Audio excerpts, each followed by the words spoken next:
If you work in quality control at a candy factory, you know strict safety regulations come with the job. It's why you partner with Grainger. Grainger helps you find the high-quality and compliant products your business needs to inspect, detect, and help correct issues. And the sweetest part is, everyone gets a product that's as safe to eat as it is delicious. Call 1-800-GRAINGER, click Grainger.com, or just stop by. Grainger, for the ones who get it done. This is VOCM Open Line. Call 709-273-5211 or 1-888-590-8626. The views and opinions of this program are not necessarily those of this station. The biggest conversation in Newfoundland and Labrador starts now. Here's VOCM Open Line host Paddy Daly. Well, all right, and good morning to you. Thank you so much for tuning into the program. It's Friday, March the 8th. This is Open Line. I'm your host, Paddy Daly, and David Williams. He's producing the Come On With It edition of the program. So, if you're in the St. John's metro region, the number to dial to get in the queue and on the air, 709-273-5211. Elsewhere, it's toll-free long distance, 1-888-590-VOCM, which is 8626. So you may not have been out by the door quite yet. You look out through the window and say, well, it doesn't look like too much snow is down. It's pretty deceiving because there's a fair amount down and it is heavy.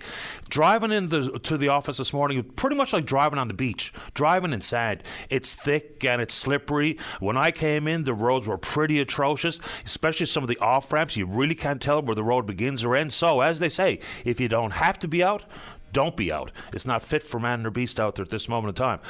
And as I was awoken by the ice pellets pelting my window all night, overnight, it's hard not to give some thought to the folks who are outside. Now, there's all kinds of attention given to the people living at the so-called tent city behind the Colonial Building.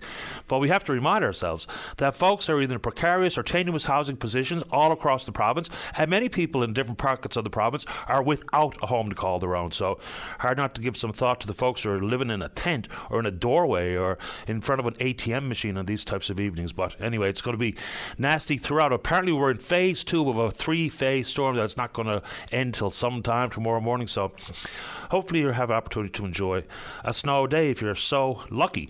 All right, let's go to the Briar up in Regina. Boy, Team Guju, Team Canada hitting their stride at the very best time. They're peaking right now. So they're through to the playoffs. Here's some of the matchups. So Team McEwen meets Botcher from Alberta. Guju faces Manitoba's Carruthers this afternoon. The winners head directly into Saturday's Page playoff game. The losers, they play again this evening against third seeds Cooey, not Kevin, 4-time champion, his brother Jamie. Fantastic accomplishment for Jamie Cooey in the Northwest Territories, and then Matt Dunstone is the other. Those winners, they of course advance to Saturday's Page format, and then they will determine who's going to meet in Sunday's final. So go Guju and team. And sometimes we just say Guju, right? So Guju, Mark Nichols, EJ Harrington, and Jeff Walker are Team Canada. All right, so the Growlers have a game scheduled for this evening.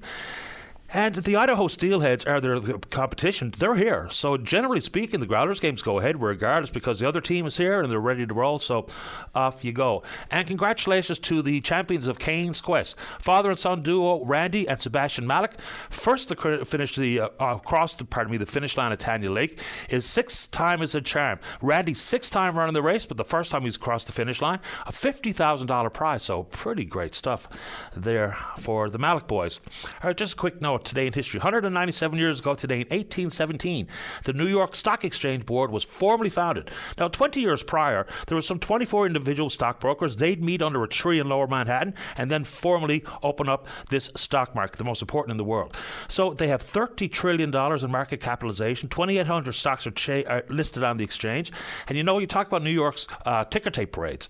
The ticker tape, of course, came from the material that the transmitted stock prices were coming over the telegraph line. So 197 years ago today, $30 trillion later, and the stock exchange is open. This is a very interesting story. Okay, we all remember back to December of 2021 when the Roman Catholic Episcopal Corporation filed for bankruptcy. Of course, the money raised would pay for compensation for the evil atrocities afforded to the victims at Mount Cashel Orphanage, 40s, 50s, 60s. So the Court of Appeal upheld that this was going to be allowed. The Supreme Court of Canada upheld the Court of Appeal ruling here. The decision that the Archdiocese is vicariously liable for the atrocities perpetrated at the institution operated by the Christian Brothers of Ireland. And of course, back in 2011, the Irish Christian Brothers Brothers filed for Chapter 11 bankruptcy in the United States. Parishioners far and wide felt betrayed, and rightfully so. So now, after months of time and effort, there seems to have been a moral victory achieved for the folks down in Portugal Cove St. Philip's and their Holy Rosary Church. Okay, let's see. I just read the story this morning, so I'm trying to get through. So a gentleman named Ed Martin, he's the procurator of an appeal filed against the Archdiocese. They got a letter on February 21st revealing that the Vatican's decree for the clergy had overturned Archbishop Peter Hunt's decision to close Holy Rosary and relegate it to what they call profane use. So Mr. Martin got a document that was some 10 or 12 pages long. He went right to the last page. He read it and he thought, this sounds like we've won. They called the canon lawyer, read the last paragraph. She gave a bit of a pause, said, you have won. Amazing stuff. And so here's why. They say once they saw our documents, they realized that proper canonical procedure was not followed. As I've learned, there's a very specific process to close a parish, and they clearly stated it was not followed. The other thing they do is say in the letter is that the Archdiocese does not have the right, in the words of the Vatican, to usurp the finances of Holy Rosary Parish to take care of their financial problems. This opens the door for potential reversals of some of the decisions made with other churches. So the parishioners, they never gave up. They kept raising money, and they eventually came up with enough money to make a competitive bid. So it was going to be a deal brokered with the Portugal Cove St. Philip's Chamber of Commerce. They would divide the parcel of land around the parish in half. The smaller portion containing the 107-year-old church would go to Holy Rosary, and the business leaders would develop the larger segment into a cultural centre. So now that this has happened, now the Archbishop has an opportunity to challenge the ruling, but does he decide to abide with the dicastery for the clergy's decision and assign a priest to Holy Rosary Church? Ed Martin says the Cove would be content with one Mass every Sunday. A moral victory, and maybe a very real victory. So process was not followed. So good on the parishioners, which are some 80 strong down in Portugal Cove St. Philip's, who regularly attend services. It looks like there's maybe an opportunity for this to happen elsewhere. Okay, let's move on. Good on Ed Martin and those who are sticking with it. And yes, you know, people wide and far were saying, jeepers, creepers, with all the money that the Vatican's sitting on, how can the parishioners be paying the ultimate price financially and emotionally for atrocities perpetrated by others? So, interesting story. All right, and some of these are quite troubling, and we know that the schools are closed, and maybe some of your children might be listening. There's a story, of course, regarding sexual exploitation, child pornography. Marcus Hicks, former substitute teacher and volleyball coach. So he's facing some 150 charges or more at this moment. 24 complainants have come forward. But the story now that we're going to speak to is the fact that the Department of Education says that educational psychologists and counselors continue to be available at schools who are troubled or affected by this story. I've heard from teachers from 2 different schools that have students that are part of this case, and they say they're not really sure what the department's talking about and the access or availability of these psychologists or counselors. So even if you'd like to do it quietly as an anonymous caller, or send me an email if you're one of the teachers and or students or parents that have some questions about access to these types of psychologists or counselors, because yes, the department says they're taking it very seriously, as they need to, but there is some confusion as to access to. All right, another tricky story to discuss, but we've got to. So yesterday, we were told the RNC had laid charges of first-degree murder and kidnapping against a Syrian man named Ibrahim al-Hamad. He's 36 years of age. So he killed his wife. The story becomes extremely complicated. So apparently this poor woman was living for years in fear and being abused by her husband, mother of 5. They've been in the province about a decade. They have 5 children, 3 of them were born here. He was well known to police, well known in the Syrian community as a dangerous, abusive individual. He had plenty of charges that were already pending, very serious charges, assault with a weapon, forcible confinement, and now, after he had already been in court, he had been picked up, incarcerated, and then released on bail. People point fingers of blame at the judge, when in fact during bail hearings, a lot of the authority comes from the Crown. Now the judge will ultimately have to bang the gavel and make a final decision, but the question will be, how are people who are dangerous to their family or to society released on bail, period? Now, we know there's going to be ample opportunity for some who are not dangerous individuals to not be forced to be sitting in the penitentiary on remand, but to get released on bail and conditions of. But here's the problem. You can assign all the conditions you want. And in this case, he was told he had to stay away from his wife and stay away from his children. The story goes even further to say that not only did people know he was dangerous, but he had actually told his wife's family that he was going to do exactly this. So there is the question. And it's not just about this story. Domestic violence is far too prevalent in this province, and there are huge questions to be asked about bail conditions. If this man was determined to harm or kill his wife, orders of protection and terms of bail were not going to be adhered to or abided by, period. A tragic story, to say the very least. The community, the Assyrian community, is shocked. And so they should be. And so we all should be. And again, it's not about one individual case where this man has now been charged with first-degree murder and kidnapping. It's the issues of domestic violence, terms of release, and the protection for those who are the victims of this type of abuse. My condolences to the children and to the Syrian community and to everyone who follows these stories with a air of shock and concern. Just absolutely brutal. You want to take it on? We can do it. In the broad scopes or the specifics of that case, we'll navigate it as best we can. And speaking of migrants, this story I'm not even sure what to make of. So apparently, Newfoundland and Labrador is the only province in the country that continues to incarcerate migrants. Now, there absolutely should be issues or instances where detaining a migrant might be required if they pose a risk to the public, if we don't firmly understand exactly who that person is. But apparently this province is the only one that incarcerates them. Minister Hogan, the minister responsible for justice and public safety, says it's a non-issue. He says it's only happened sporadically over the course of time, but apparently it happened 6 times to 6 individuals just last year. He goes on to say we don't have a formal agreement with Canadian Border Services, but here's what's left out. What exactly is the process elsewhere? If they're not incarcerating migrants who pose a risk or we don't absolutely understand their identity, what do? Do they have separate detention centres for that specific purpose? I would imagine that is the case, but the minister says it's not a big deal, but it happened 6 times in this province last year, different than the numbers offered by the minister himself, but interesting story. Another one. Not really enough detail to know exactly what's going on here, but very quietly, there was a settlement struck between the federal government and Michael Spavor. $7 million is the total settlement. You remember the stories here, of course. Michael Spavor and Michael Korvig, they were detained by the Chinese shortly after the issue regarding the Huawei executive Meng Wanzhou, is I think how you pronounce it. She was arrested in Canada on behalf of the U.S. authorities. So, 1,000 days in prison, released on September 2021. The concern there was, the report suggests that Spavor was alleging he was detained because he unwittingly provided information on North Korea to Korvig, and then Korvig then gave that information to the Canadian intelligence officials. So they were accused of being spies. So no details as to even the justification for any type of settlement. What are we being held responsible for as a Canadian government as it pertains to the Chinese decision to detain Spavor and Korvig? I have no idea. But $7 million later, and no explanation forthcoming, not from Spavor, not from his attorney, not from the federal government, but there has indeed been a $7 million deal or settlement that has been struck. And talk about looking for settlements and money. A couple of stories coming via email from customers who had tickets to fly via Lynx. So they shut down operations, as we all understand, on February the 26th. So people were scrambling to rebook flights, and of course at a much higher price point. The problem then became how to get your money back. Lynx said they're not going to provide refunds, and they told folks to go to your credit card company, go to your bank. Then some people went to their bank to be told, no, you have to go back to Lynx. Through long, arduous, time-consuming processes, people are beginning to get their refunds. But here's another wrinkle in that story. If you had travel interrupted and you were flying via Lynx and you were due compensation as per the Airline Passenger Protection Act, you're never getting that money. That money is gone.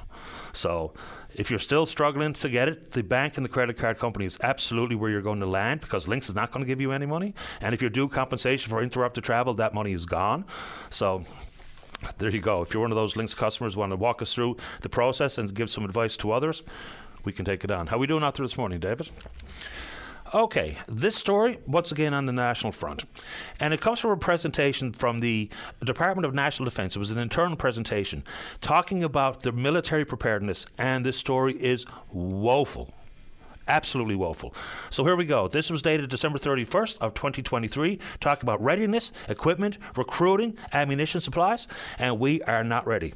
Here's some of the numbers. Now, of course, most recent polling says that Canadians are concerned with the lack of spending on the military and the lack of military preparedness. So here we go. We are, our NATO commitment is to spend 2% of GDP. We're nowhere near. The Prime Minister quietly has said that we're not going to get there. Mr. Poilievre says they'll work towards it, which was the old Stephen Harper line as well. So here we go. Here's some of the numbers. The Air Force is currently in the worst shape of all the Canadian Armed Forces. 55% of fighters, maritime aviation, search and rescue, tactical aviation, trainers and transport are considered unserviceable. Unserviceable, 55%. The Navy, 54% of its frigates, submarines, Arctic offshore patrol ships, and defence vessels are in no state to deploy, so says the presentation. The Army, a little bit better. 46% of the equipment considered unserviceable. People shortfalls, technicians and support, funding shortfalls, spare parts, ammunition. The military is short 15,780 members. That encompasses both the regular and reserve elements. So we've got a commitment for readiness regarding how many troops should be in that status.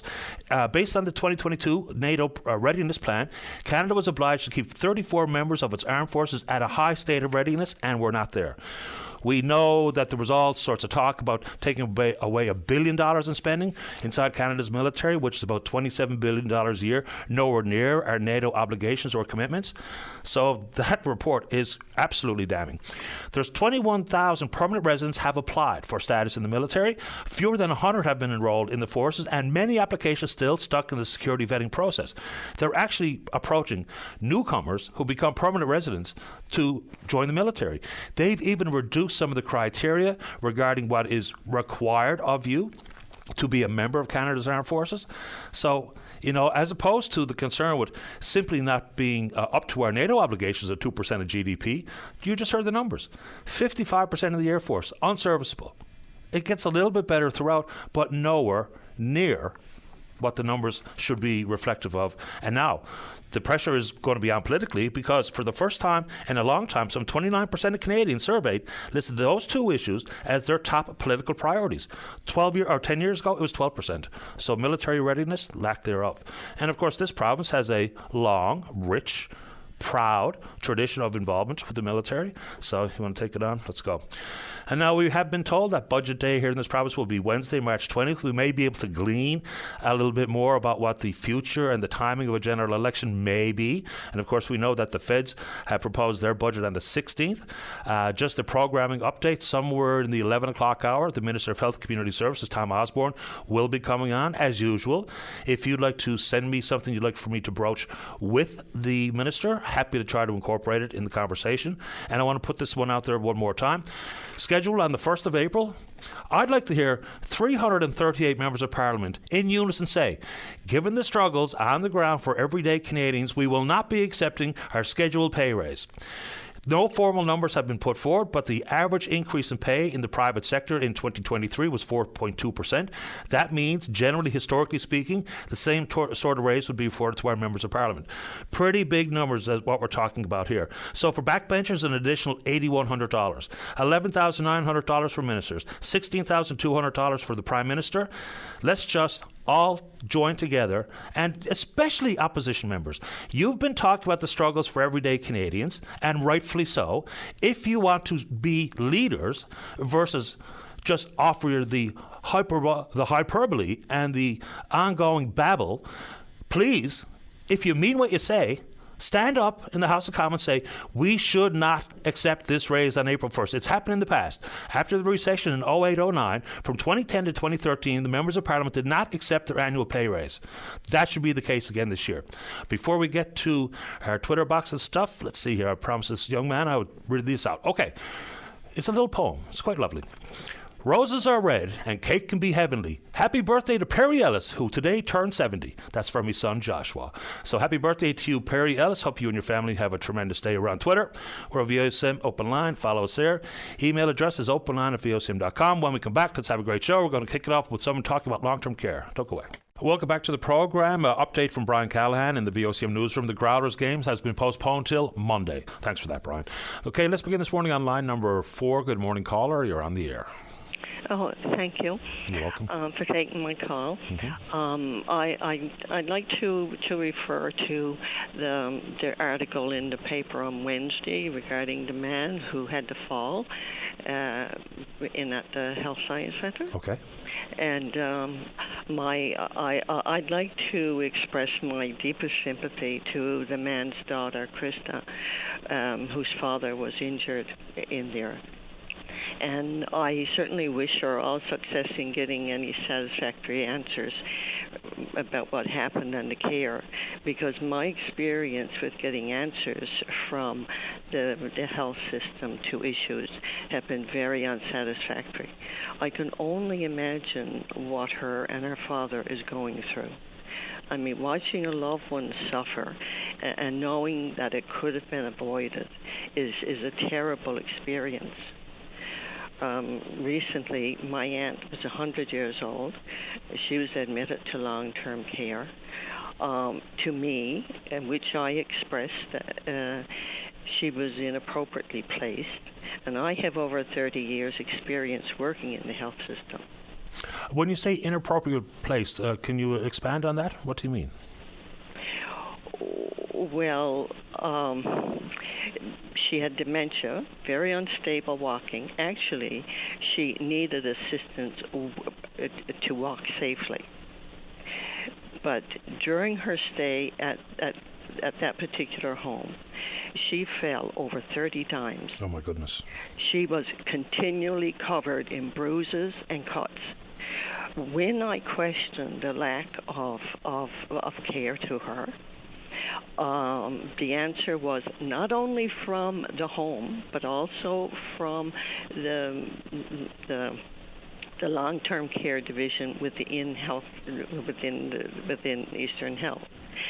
My answers were, there's no restraint policy, and if you can believe it, she had the right to fall. That was my answers. And then I certainly continued. And I said, 100 years old, she's going to break her bones and suffer head injuries along with everything else. The answer, that's okay. She'll be then put on bed rest and moved to another floor. Now, her day was spent sitting in a straight-back chair. Her legs were swollen twice the normal size. And at this time, because of the swelling, the ulcers and everything was there.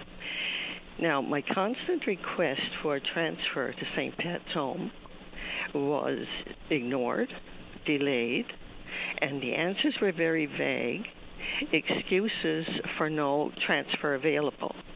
And the reply was nothing they could do. I said, okay, if you can't do anything, and she can't get a transfer, then I want an assessment for what I will need to take her home. A couple of weeks after that, a transfer came through to St. Pat's Home. And, my reaction was so mixed because the care was like night and day. She never had another fall. Her legs returned to normal. She was happy and smiling, and I couldn't forgive myself for maybe there was something else that I could have done instead of having her stay there as long as she did. So, the lack of care was not necessarily to me due to lack of staff. I observed staff standing there watching her stumble and try to walk. But, this was their attitude. To me, the lack of care is a symptom of the attitude and culture of disregard and disrespect for the seniors. Throughout the system. It's a dreadful story and, unfortunately, all too common. So, right off the bat, it's not your fault. It's just not your fault at all. Once someone is in the system, it becomes the system's responsibility. No, but I should have taken her out before. Yeah. That's how I feel, because but they live with this, and to tell me that she had a right to fall. When I saw this picture of this poor man in the paper, like, it was just so it just makes you cringe. And now the other thing is the ongoing long-term care review is they're supposed to be doing a review and produce a report in the spring.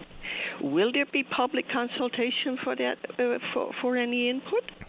I haven't heard anything. No, there was going to be a position on the committee doing the review of a member of the general public. Now, there was no public consultations that I was aware of, and it was long overdue. But, it's bringing in my ears this right to fall. What is a right to fall? What we need is the right to be protected, the right to be safe, the right to be treated in a dignified fashion, the right to be fed properly, the right to not be stuck in a chair all day long, the right not to be going to bed or sitting there wet or in soiled undergarments. Those are the rights that we should be talking about, not a right to fall, even though I don't even know what that means.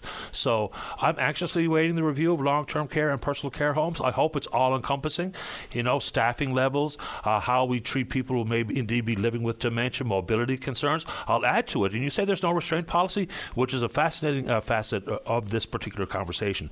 The use of physical restraints in long-term care, the national average in Canada, 6.5%. In this province, 14.2%. So we don't even know why that would be. The use of antipsychotic drug use in long-term care, Canadian national average, 21.9%. In this province, almost 40%. So there's lots of questions to be answered here. Is this going to be a case of staffing issues? Because if we don't have the staff and the decision is simply made to put people in restraints, then we are the furthest thing from having the appropriate level of care and staffing inside these facilities. But the strange thing is, okay, and I understand the no restraint policy, but the thing that you can't regulate is common sense. And that's what I observed. Why would one site? She was treated so poorly, and then she's moved to another site who operates still under the same regulations, and they just assessed her individual needs, and it was like night and day. The difference in the care. So, like, where it's the attitude and the culture that seems to permeate the whole system, and until there's an oversight agency to address the ongoing issues that continually arise within the system, things will continue. And what will happen is that everything then is just dealt with haphazardly and piecemeal approach, and every individual, there's no one to go to get support or to give any independent review.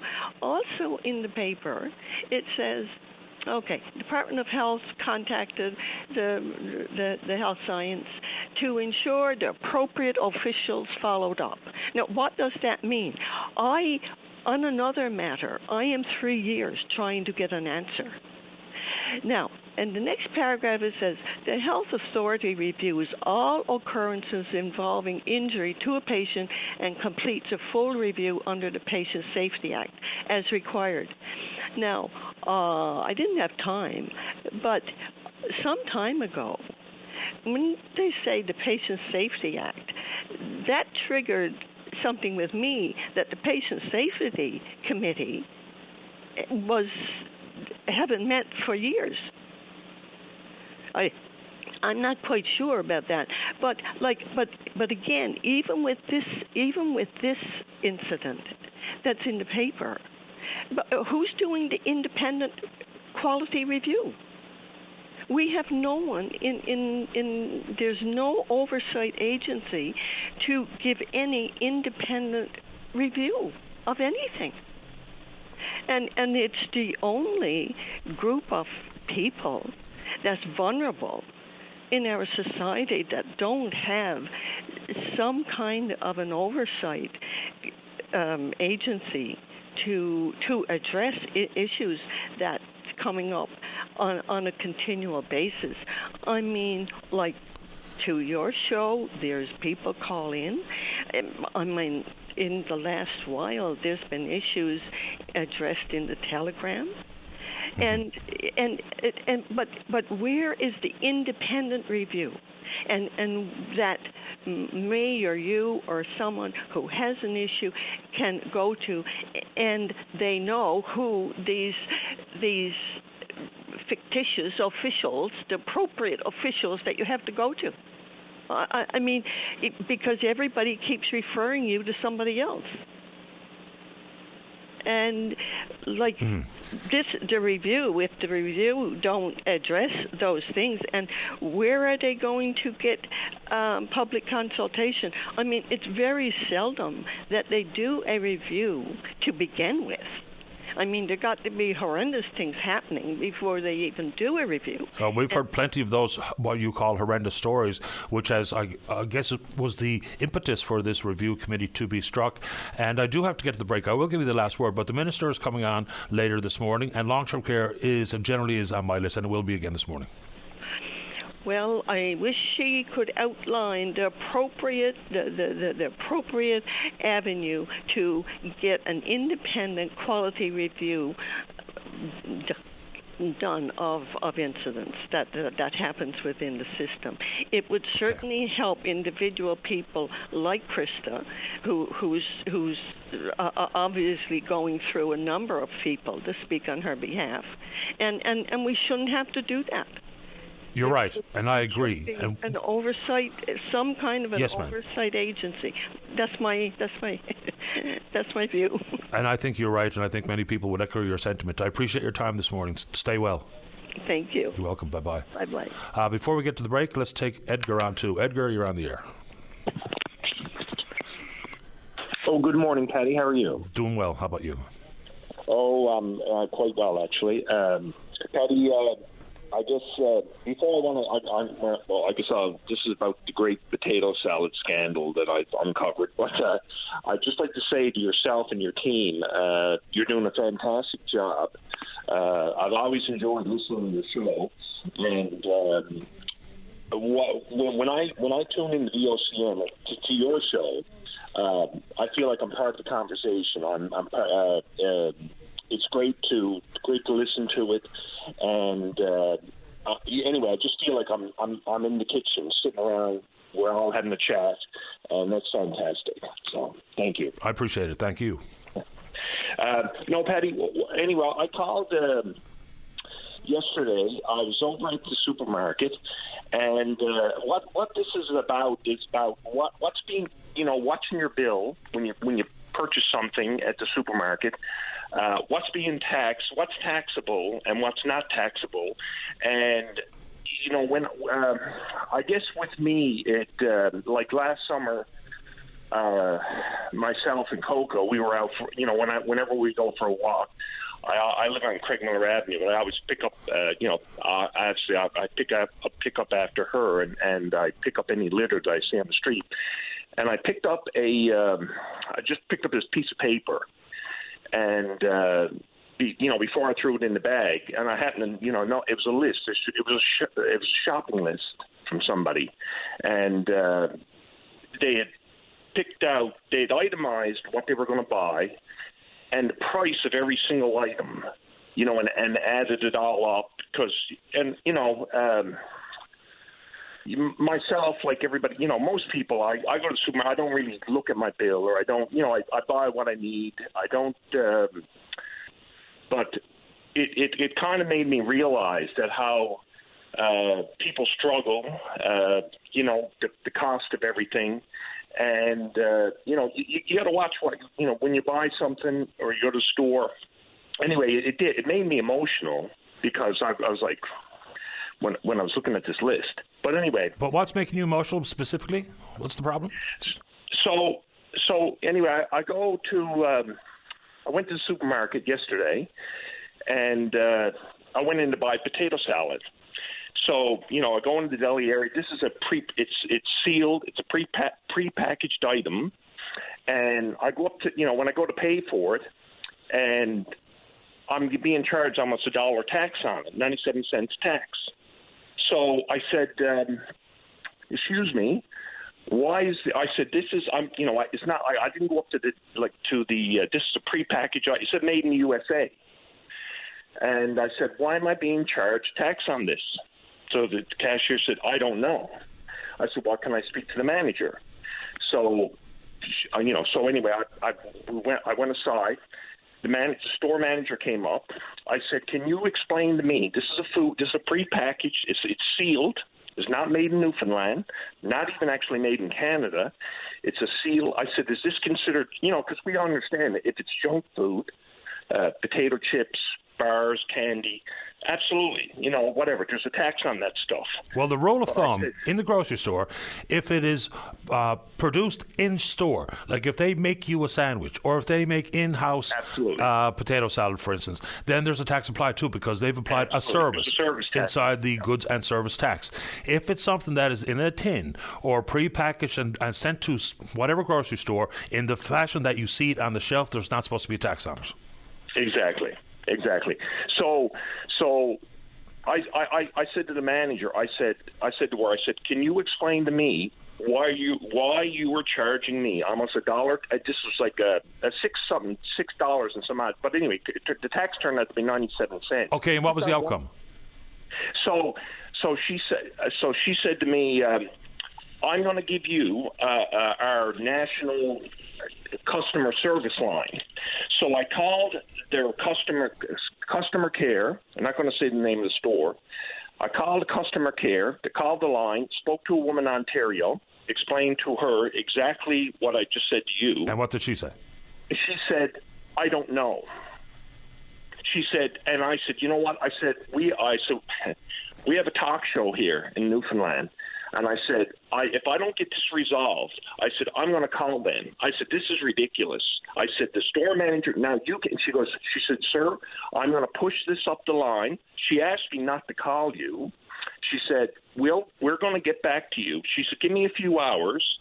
I never heard from them since. Well, I tell you what.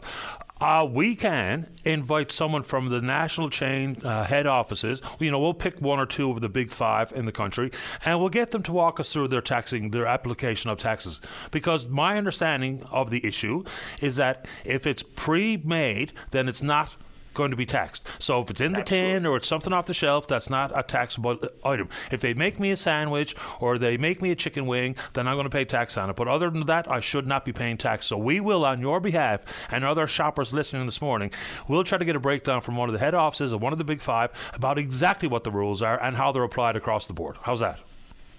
Patty, that would be fantastic. Happy to do it. And the thing is, Patty, I do have to go though. Very quickly, wrap it up. Oh, sorry. Okay, no. But anyway, like I say, this was almost $1 tax on one single item.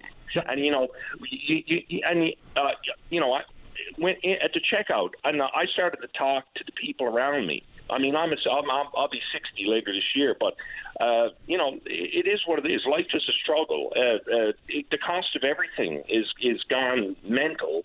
It is. And if you don't, I just say to everybody, just watch your bill. Just push back. So just watch what you're spending. We'll see if we can get some details for you. But I appreciate the time, Edgar. Okay, thanks for tuning in. All the best.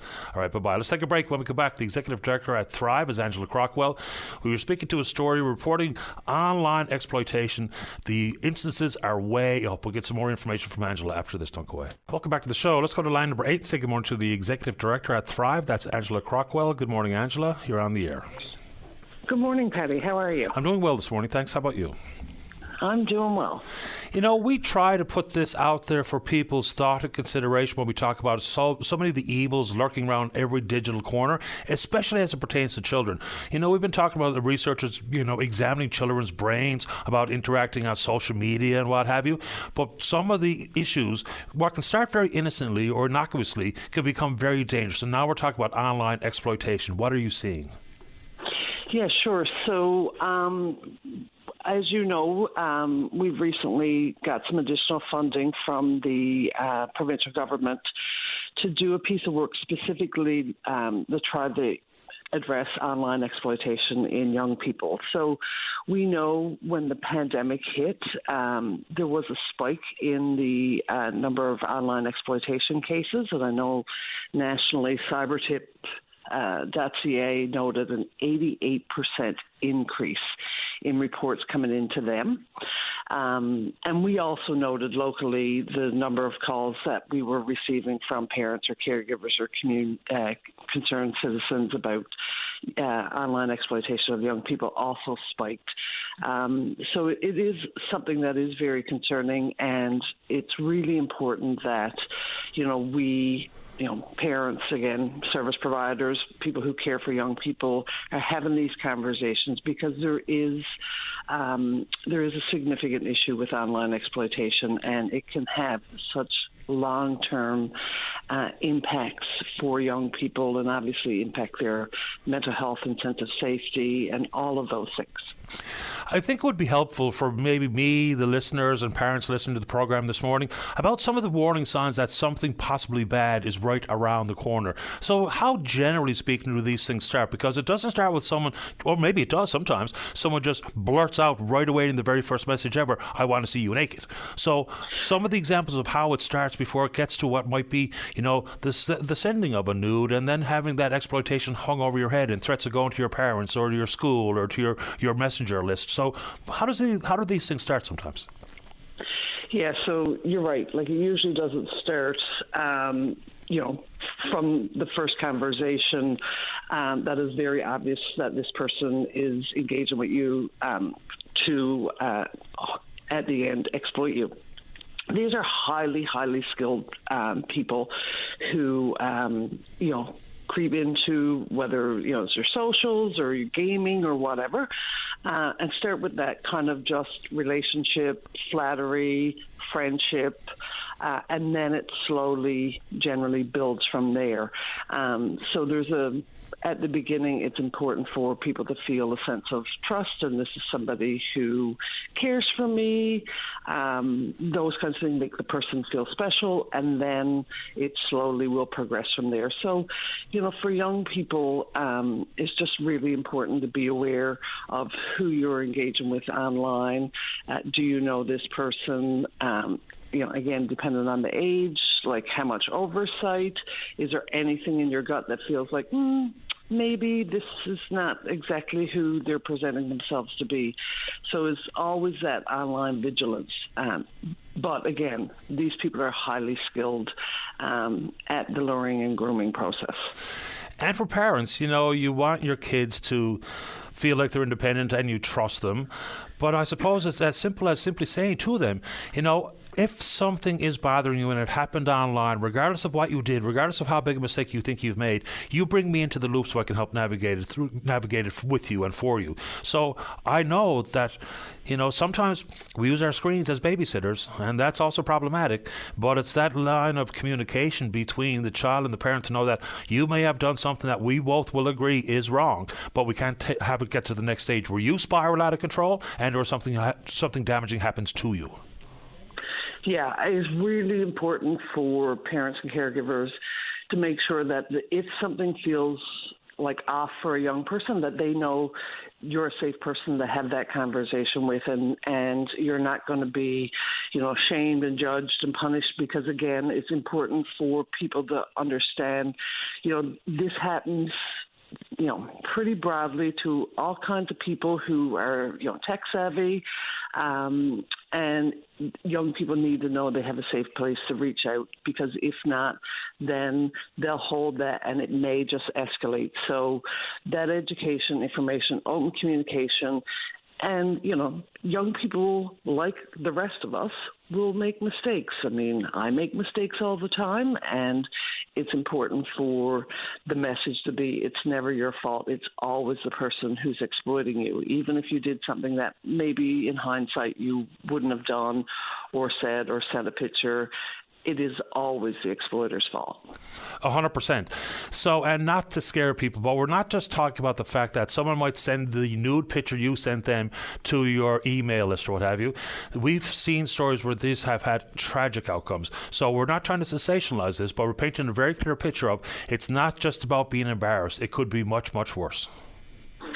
Yes, and again, I know from like the national data that the percentage of people who are then lured so to meet in person has increased, and 1/3 are under the age, are 13 and under. So again, it's not just using that online space for online exploitation.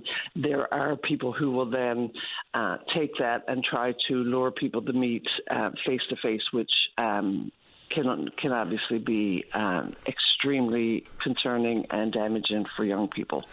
Absolutely right. Angela, would you like to offer anything else this morning?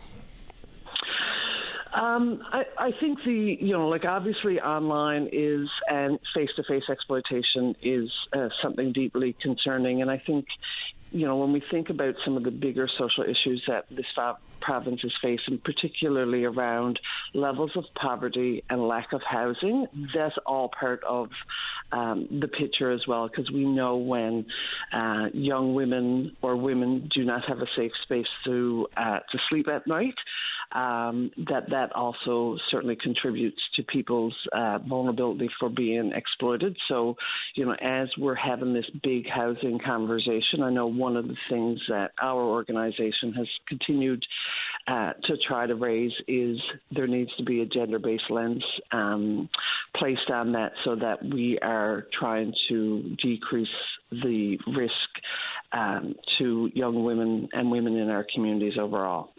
Always appreciate your time, Angela. Thanks for doing it. Thanks, Patty. You have a great day. The same to you. Bye-bye. Angela Crockwell, Executive Director at Thrive. Take a break. When we come back, we're going out to the west coast of the province. Blair wants to talk about the Stephenville Airport proposal. And Marilyn, she's in Port-au-Port, wants to talk about the wind energy proposal in her region. Don't go away. Welcome back to the program. Let's go to line number 6. Good morning, Marilyn. You're on the air. Good morning, Patty. How are you this morning? Great today. Thanks. How you doing? Oh, good. Thank you.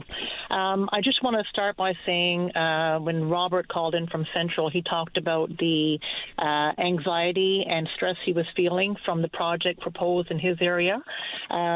I just want to reiterate what we've been feeling here and confirming the same feeling for the last almost 2 years now, saying no to this company and to this government on this proposal for our area. It's like mental abuse, Patty, like the anxiety and the stress that we've been under is unbelievable. And, we've said no in all languages, no in French, English, Mi'kmaq, and they will not take no for an answer. It's abuse. It really is. Now, where we live here is all mountains, and everything runs downhill. So right now, I'm in a valley. I go up on the mountain here. If I tap the sleigh or the side of the snowmobile, you'll hear the sound on the mountain, and then it echoes out into the cove. It's all echo chambers.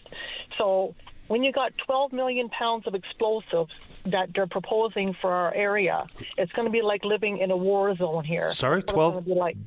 12 million pounds of explosives for this project. Now, that's over Port-au-Port and Codroy Valley. What are we referring to there? What are the explosives you're talking about? For the bases of the turbines, Patty, they're going to be blowing the tops off the mountains to put the bases, the cement bases for the turbines. 12 million pounds of explosive. That's in the EIS. Okay. I don't know if okay. So anyway, I'm going to give you a little background from the peninsula for people who don't know it. But we have CEMEX Materials here, formerly Atlantic Minerals. It employs 120 employees. It takes up 1/3 of our land mass. I come from generations of fishermen, and my father was a fisherman. It was passed down to my brother. My brother will be getting ready to retire soon. It'll be passed down to another generation. All this chemicals from the turbines and the runoff from the construction of roads and everything else will be running to our oceans in all the outlets around the peninsula. It's going to destroy our fishery. The vibrations will... It's been proven that the fish will move because of the vibrations. So, from the vibrations of the turbines on land? On our mountains, Patty. The vibrations on the rock. Okay, so the dust that we have here now, the noise, we got weekly blasts every week here from CEMEX materials. Okay, so it's going to be like a war zone. That's what it's going to be like. Now, I said in the last time I called your show, you asked me at the end of the talk, you said, is there any way we could work with this company, to make this, project go ahead? And I said, you know what, Patty, if they came in and it said, we'll put 30 turbines down the center of the peninsula, we could probably live with that. Well, I have to walk back that statement, and I'll tell you why. I watched an interview lately with Mark Mallett of Wind Concerns Alberta, and he was interviewing a well-known environmental scientist. And she talked about the effects of wind turbines, and she said the bigger the turbine, the bigger the impact on humans and the environment. She said she wouldn't live within 50 kilometers of a wind farm. She said the setback for these monster turbines is 10 to 20 kilometers. Patty, they're proposing 1 kilometer for the people on the Port au Port Peninsula. This is maddening. It's maddening. Now, Patty, don't take my word for it. If you go on the ETC Facebook page and you look at the interview I did with a John Mayfield from Nova Scotia, he lives within 1 to 1.5 kilometers of an 80-meter high turbine. Now, ours is 200 meters. And he said he's been plagued from day one from the noise and the shadow flicker. And I mean, I have no skin in this game. I have no reason to be anti-development. I would love for our children to come home, Patty, and work here. I would love it. But this is not the answer for Port au Port. And we've said no over and over and over again, and now it's abuse. So have you had a chance to look at the EIS amendment, Patty? I read as much as I could stomach. Right. I've been, I would think people would realize that I spend a significant amount of my day reading a variety of things, just about everything that we can see. And sometimes when things are so technical, I do the best I can. Like I've been going back and forth with the guy I know who's an engineer, trying to say, can you tell me what this means? And he's been helpful, but yes, I've read as much as I could. Right. So, Patty, I don't have a Harvard education, like a grade 12. That's it, Patty. And you know what? I thought the EIS was deficient, but the EIS amendment, is even worse. And I'll give you a couple examples. For public comments, they have there, and I'll reference the page if you want. It's 3.9 or 3.9, and it's section 3.2, I believe it is. Hold on 1 second now. Anyway, it's 3.2 of public comments. The amount, it says 189 individual submissions indicating in favor. And in brackets, they got general support or specific comment, example, economy. Then 151 individual submissions indicating not in favor, concerns raised. Then they have 304 form letters received from the Environmental Transparency Committee. And nothing afterwards. Doesn't say not in favor or concerns raised, nothing, blank. 397 form letters received from Causeway Valley United. Again, nothing afterwards, no concerns raised, anything like that. Causeway Valley United petition with 410 signatures. Now, here's the problem. The 304 form letters received from the ETC, I sent in 290 of those form letters because people don't have computers, they don't have internet, whatever. I'd rather keep it all together in case we ever have to go to court, Patty, and I can prove, listen, this is what the people said, we don't want it. So if you take the 300 form letters that were all opposed to this project and you put it on to the 151, that's 455 individual submissions indicating not in favor of this project. If you look at Causeway Valley United petition with 410 signatures opposed to this project, you add that on to the 455.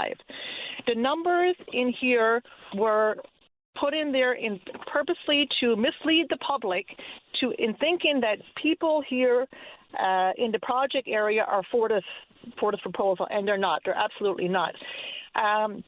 In the amendment, they talked about 2 potential concrete plants, one in West Bay and one in Agatuna. Now, potential now, this is not definite. Under the government's Environmental Protection Act, concrete plants had to be registered for an environmental assessment under Section 432. In addition, Quarry operations for sand and gravel exceeding 10 hectares must be registered for environmental assessment, Section 33(3) of the Act. And Patty, there has been no environmental assessment for concrete plants for this project. Fair enough. The study for moose and caribou has not been completed. The study for birds and bats have not been completed. Andrew Parsons talked about working with this company on decommissioning of this project. Patty, these studies and everything else should be completed at this point. This is the 11th hour, and the people have the right to know the information, and if this company cannot provide it, then this proposal should be null and void. It's just ridiculous what they're going on with. I appreciate you filling in some of the gaps here this morning, Marilyn, and I appreciate your time and call one more time. Would you like to say anything else before I get to my newscast? Yes, our elected government officials are paid by us, the taxpayers, and you should be representing us, not strangers to the province. Goody Hutchins said she's seen a rally in Stephenville of thousands of people, and what got her the most was a young child with a sign that read, "I want my daddy to stay home." Well, there were not thousands there. I've seen the drone footage. There was 400 people at the most. Okay. And if Goody would have seen the rallies in Port-au-Port and Codroy Valley, she would have seen a sign that said, "I want my daddy to have a home to come back to." Thank you, Patty. Thank you, Marilyn. Appreciate the time. You're welcome. All right. Okay, bye-bye.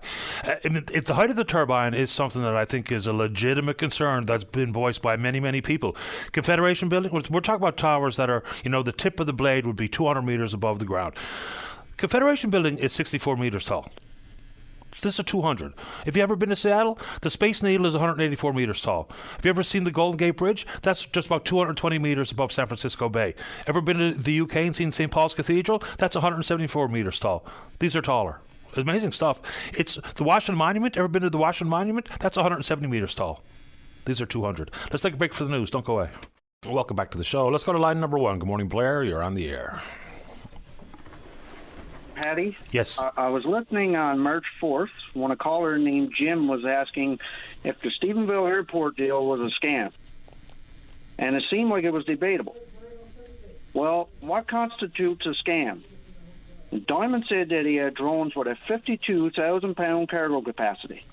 The largest cargo capacity of a drone currently is 3,000 pounds, made by Northrop Grumman, a major U.S. defense company that has a revenue of $30 billion annually and 95,000 employees. Are we really to believe that Diamond's drones are 17 times larger? Well, he didn't say he had them. He said they were planning on building them. And I have no idea if that's ever going to be the reality or not. And I don't know about that company, but I'm sure they're in other lines of business beyond those cargo drones. And, whether or not it's a scam will be told in the days, weeks, months, years to come. Because if nothing happens, then absolutely the promises made were absolutely unfulfillable. And if the people want to label that a scam, so be it. Well, he did actually say, I've got a recording where he said that he did have drones and they were bringing food up north. And in another article, he stated that they were in a wind tunnel. Now, that was 2 years ago. And then in the most recent, he said that they were yet to be constructed. Everything that he says is all over the place, but I mean, if you're talking about someone that's a company like Northrop Grumman that has 95,000 employees, how are we to believe that Diamond can make something that's 17 times larger? He said they were bringing food up north. Well, where are they? Not one image or any reference material to be found. It just doesn't exist. He said on the Gale Force Wind podcast that they developed the world's first fully electric mining trucks. That is false. He said he was a billionaire. That is false. He said fire trucks were ordered 2 years ago. The hangars were on the tarmac. The control tower was en route. It was all lies and deceit. If that doesn't constitute fraud and a scam, then what does? And it's absolutely ridiculous that authorities are not looking into this, allowing it to happen, because it has been reported many times. There's no drone manufacturing, no 5,000 jobs or hundred millions to invest. He couldn't even get a loan from a conventional bank. He got a loan from a lottery winner. Yeah, that's right. The company claiming to be a leader globally in aerospace need to get loans from lottery winners. So he said he had more money than he knew what to do with. The same guy at announcements with media present, big checks and all, for charity donations 2 years ago. But he didn't actually give the money. how does this not get more attention? I mean, this is just a con artist being enabled by the mayor. Well, we've talked about the Stephenville Airport deal or the lack of progress countless times on this show. What would constitute an avenue that requires law enforcement? I mean, whether people are offering exaggerations or outright lies, what does the law enforcement angle mean for you, Blair? Well, if you're lying about your business finances, the plans for your business to persuade public opinion, in lieu of agreement, because what he was trying to do was get support for this agreement, but he lied to get it. How is that not fraud? If he didn't lie, would the people have supported it? Would they have not have pushed back more? Well, if the lies and the business model presentation was to secure actual financing, that could absolutely constitute fraud. But offering embellishments, exaggerations, and or lies to the general public, I don't think meets that threshold. But I know where you're coming from, when someone who was talking about the continued support, and I put this to the mayor himself on this program, if and when the board or the airport authority was influenced to give an approval to this deal based on something that has not come to pass and may never come to fruition, how can that deal still be justified? And how is there not parts of that contract that say, unless these timelines are met for X, Y, and Z, then we will go back to review this deal as currently constructed? But apparently that's not part of it. So I get it, but I don't know if lying to me and you and or lying to the airport authority reaches the threshold of criminal charges and or civil charges. But it's certainly frustrating to know that the promises of hundreds of millions of investment, the promises of all the jobs that be created, the lofty promises of the creation of these drones and bringing back passenger traffic to the Stephenville Airport, they all very much seem like flights of fancy, and people are right to be cynical and or skeptical here because nothing's happened. The only bit of work that's been done was federal government dollars to be spent on runway improvements. And he also touted the $10 million donation to the fire hall, and then the 2 fire trucks, and the charity donations, and there was a draft agreement that was going around. Now I don't know about the final agreement, but in the draft there was clauses there, so we didn't have to follow through with any of that. Why wouldn't you put clauses in there so that if he didn't meet these promises, that something could be revoked? Yeah, which is what I just said. If the contract does not include caveats for progress to be made, timelines to be adhered to, then it seems kind of flimsy to me. Well, for over 2 years now, there's been a lot of unease in the community about this agreement, and, provincially it's even being talked about across the country. I'm just wondering if you can get someone on here besides Diamond or Tom Rose that, we might be able to press for clarity to look into this or to give a different opinion or different look. Is there anyone else that, you can try to get on here to give the people some answers? Who would you suggest? Like, what kind of guest are you talking about? Someone with a civil or criminal background that can help us understand the type of promises made and whether or not they reach the civil or criminal threshold? Is that what you want me to try to get? Or even the MHA, he was there for the original announcement, and, it seems like he hasn't spoken on it since, but it's his area. Why shouldn't he be looking for answers for his constituents? Fair enough. I have asked Tony Wakeham about this issue in the past, and happy to do it again. Yeah, I think like you said, if there was someone with the legal background that could provide their thoughts, or the MHA or municipal affairs, someone to just step in there and say, everything is okay or everything is wrong or just something so that the people got some kind of clarity. Because right now, everyone is, debating each other. It's just turmoil in the community. Yeah, because, when you have a town or a region that is not thriving economically speaking, and someone comes with these big promises, it gives people reason for optimism. And then, of course, that optimism can be very easily squashed if there's no action. So I get the frustration and the anxiety people are feeling, because if I was, say, for instance, I was a father in a family of 4 and I got a couple of high schoolers, knowing full well that, now maybe, just maybe, I'll be able to keep my kids home, because hopefully there might be jobs at the airport, with wind energy, with some of these things that have been proposed. Now, I'm going to guess that the World Energy GH2 proposal will likely get a green light, even though people seem to be vehemently opposed to it in the area. But it doesn't look like there's going to be a job to be had at the Stephenville Airport. But people were understandably buoyed by these announcements, and some of them came with very little backbone and or teeth. Blair, I'll see if I can get people on to talk about the issues that you're talking about. No problem. Appreciate that. Appreciate your time. Thank you. All the best, Blair. Take care. All right, let's take a break. When we come back, we're going to talk about the cost of rent. There's a caller there who wants to talk about the governor of the Bank of Canada, who's Tiff Macklem. And, of course, just Wednesday, the Bank of Canada decided to keep their benchmark interest rate at 5%. Let's take a break. Don't go away. Welcome back to the show. Let's go to line number 3. John, you're on the air. Good morning, Paddy. Morning to you. I watched news the other night, and the governor of the Bank of Canada came out and said that 4% to 5% was too much of wage increases. Now, he never mentioned nothing at all about the Sobeys, the Irvings, the Westons, and the rest of the big 5 that you mentioned here a few minutes ago. Nothing at all about how much billions of dollars that they made. Yeah, they're kind of two different things, though, aren't they? You know, profitability at the corporate sector versus wage increase are distinctly two different things. His problem with the wage increase is that part of the issue regarding inflation is the more money in people's hands, the more is being spent, the more heightens the demand on goods, and consequently the inflationary pressure. So one of the arguments people make is that when the pandemic struck and there was so much money circulating around, and that's just one issue regarding the impact on inflation, just one. People think it's the only, but it's only one. More money in people's hands does have an impact upwards on inflation. So that's these comments there. And as it pertains to corporate profit, I don't know how you factor that in necessarily, because that doesn't necessarily mean that it's going to be circulating through the economy.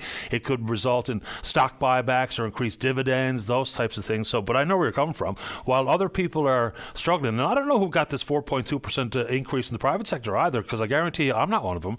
But I think I know where you're going. But corporate profit versus me spending my money in the economy have two different types of pressures on inflation. How can anybody say that if you get a 4% wage increase and your groceries are going up almost double, in some cases they are double, how does he explain that? He don't. But we're going back into another robber baron, serfdom era, and this is what's happening right now. The rich are getting richer, the poor are getting poorer. That's true. That's my opinion. Well, it's true. The gap between the rich and poor is growing quicker than ever before. No doubt about it. And what is the federal government and the provincial government doing about it? They're spending our money like there's a bottomless pit. And nobody can answer any questions. Now, this Mike, one time, he asked questions about this company that the provincial government hired for to look after the healthcare system. Never ever got an answer. You asked questions, you never got an answer, did you? Well, I got answers that didn't quite jibe with what Mike was offering regarding numbers and influence and hiring and managing practices. But yeah, I mean, we can only ask him and as a matter of fact, on that front, I asked that question 3 or 4 times in a row. Yeah. And what kind of an answer did you get? Well, I'm not sure how to characterize what the answer was. People either liked it or they didn't. They thought it was honest or accurate or they didn't. So I'm not sure what you want me to say. No, I don't believe it anyway. Okay. Anyway, that's my take on the governor of the Bank of Canada. He has said the quiet part out loud. There's going to be economic pain felt by the citizens of the country as we try to return to wherever his sweet spot is regarding inflation. That's around 2, I suppose. So I don't know what we're going to get for February numbers at this moment in time, but a 2.9 was the announcement in January. So it doesn't feel like we have done any better here. And even when you talk about the announcements coming from the Bank of Canada and or Stats Canada, you know, when inflation was at 8 and now back into the 2s or the low 3s, I don't feel much better. I haven't felt that relief. I guess basically because I'm still the two biggest inputs where me and you and most are feeling it is at the pump and at the grocery store. And neither have come back to earth, generally speaking. Now, fuel, which was a driver of some inflation numbers, had been spiked and has come back to earth a little bit, but it's $1.73 or something I think I paid the other day. Just imagine what you're going to pay the 24th of May weekend. Well, yeah, here comes the another increase. Now, the provincial government has extended the gas tax relief, which is half of the provincial gas tax, will be extended for another year into 2025, which I think is helpful. But here comes the increased carbon tax very shortly, which we will feel automatically. It's going to go to 17 cents per litre for carbon tax implications. Inside the price of a litre of fuel in this province, it's about 54.5 cents of what we pay is tax. And we're paying taxes on taxes on taxes. Yeah, they apply the federal excise tax, then they apply the carbon tax, or the provincial tax and the carbon tax, and then HST. Well, look at $2.20, I'd say a litre before the summer. Hope not. There's nothing to indicate it's going to spike like that. That's because you were talking, that's 50 cents. I don't know if that's going to be the case, but it is going to go up automatically on the 1st of April, and that doesn't even include any adjustments that the PUB makes. So, yeah, every time you pull up to the pumps or pull up to the grocery store, you know you're in for it. And they say, oh, well, we're going to reduce the price of gas. We're going to reduce it 1/10 of 1 cent. And the next week, it's gone up 5. Yeah, I mean, the announcement this week where all the fuels were virtually and largely unchanged. The manoeuvres were a cent or less, so big announcement there. Boy, am I ever pleased to pay 0.7 cents of a cent less for a litre of gas. John, I'm off to the break. I'm glad you called. Listen, what? One more thing I'd like to say. What's that? Paddy, a few years ago, there was a family in Marystown, and they were deported. You remember that? Yeah, I think so. They're the ones that are hiding in the church? That's right. They were in the church. Yeah. Since that, we've had this Syrian here, and he's been in all kinds of trouble, and now he's up for murder. What are they going to do with him? Put him in jail? Well, yes. I think the short answer to that is yes. He's been remanded, and he's currently in the hospital. He tried to kill himself, is my understanding. So, yeah, he will be in prison. Well, good for him. Well, that's where people who behave like that and do things like that and commit murder, that's exactly and obviously where they belong. John, anything else, because I got to get going? Yes, this other taxi driver, I forget what nationality he is. He should be deported. Okay. And I'm sure there's an awful lot of people who are going to be agreeing with the same thing that I said. If you're not a good citizen, go back where you belong. If you commit a crime, you should be punished in kind, and if that includes being removed from the country, fair enough. Now, there is a lengthy legal process required for people who are documented residents, permanent residents, and or become citizens, but I understand where you're coming from, John. I appreciate your time. Have a nice weekend. Okay, you too, Paddy. All the best. And good snow clearing. Yeah, hopefully my youngsters got that done before I get home. Good luck for that. Yeah, thanks a lot. Okay, bye. Bye, John. All right, let's take a break. When we come back, Robert's next to talk about the cost of rent. Don't go away. Welcome back to the show. Let's go to line number 1. Caller, you're on the air. Yes, sir. Just wanted to be to the point and talk about the rent situation that's going on, and a point that a lot of people don't know about. And that point is, if I'm a renter and I'm occupying 700 or 750 square feet, and there's 2 bedrooms there, and I'm the only occupant, and I'm paying, say, $800. Well, okay, that puts me in a position where I got that spare bedroom. I can take in someone to rent that for $700, or maybe even $800, and pay all my rent. Now, Paddy, does something seem illogical or unwarranted about that? I think there's rules about that, though, isn't it? You have to have an agreement with your landlord to be able to be a bed-sitting room offering. If I own a piece of property, my renters are not allowed to let rooms. Okay, that's the way it should be, unless you get permission from the landlord or someone taking care of a complex to say, yeah, well, that's okay, as long as I got that person's name, at least. Now, where am I going with that?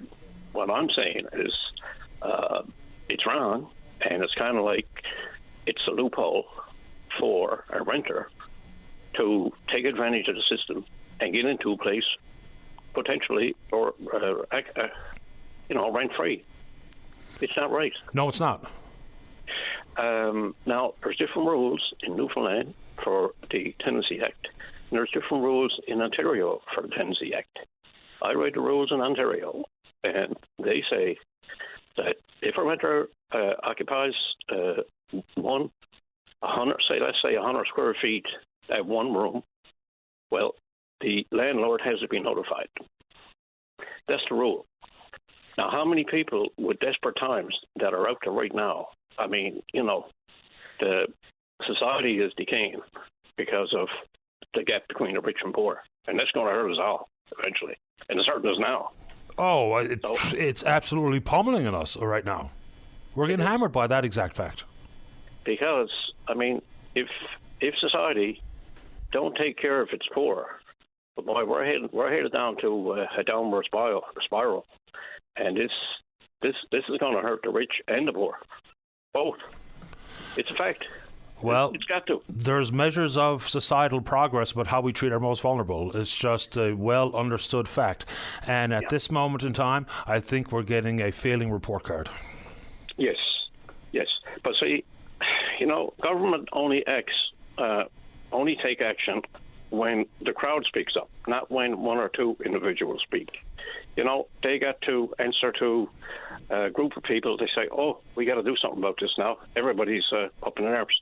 But if one or two speaks up about it, like I am now, and then another one gets on the radio another time, it's like a voice in the wilderness. But that's not good enough, Patty.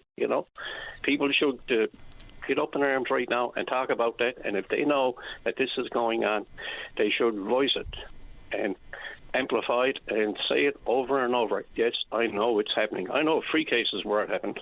So give me a specific. Okay. And I can't say no names. No. Places. Yeah. Okay. I know of a fact of someone who's renting, let's say they're paying $900. Okay. This particular person is paying $800. Who's this renter? Now, there's nothing to do with landlords. A renter got a 2-bedroom place. The renter is being charged $800, and the person coming in is being charged $700.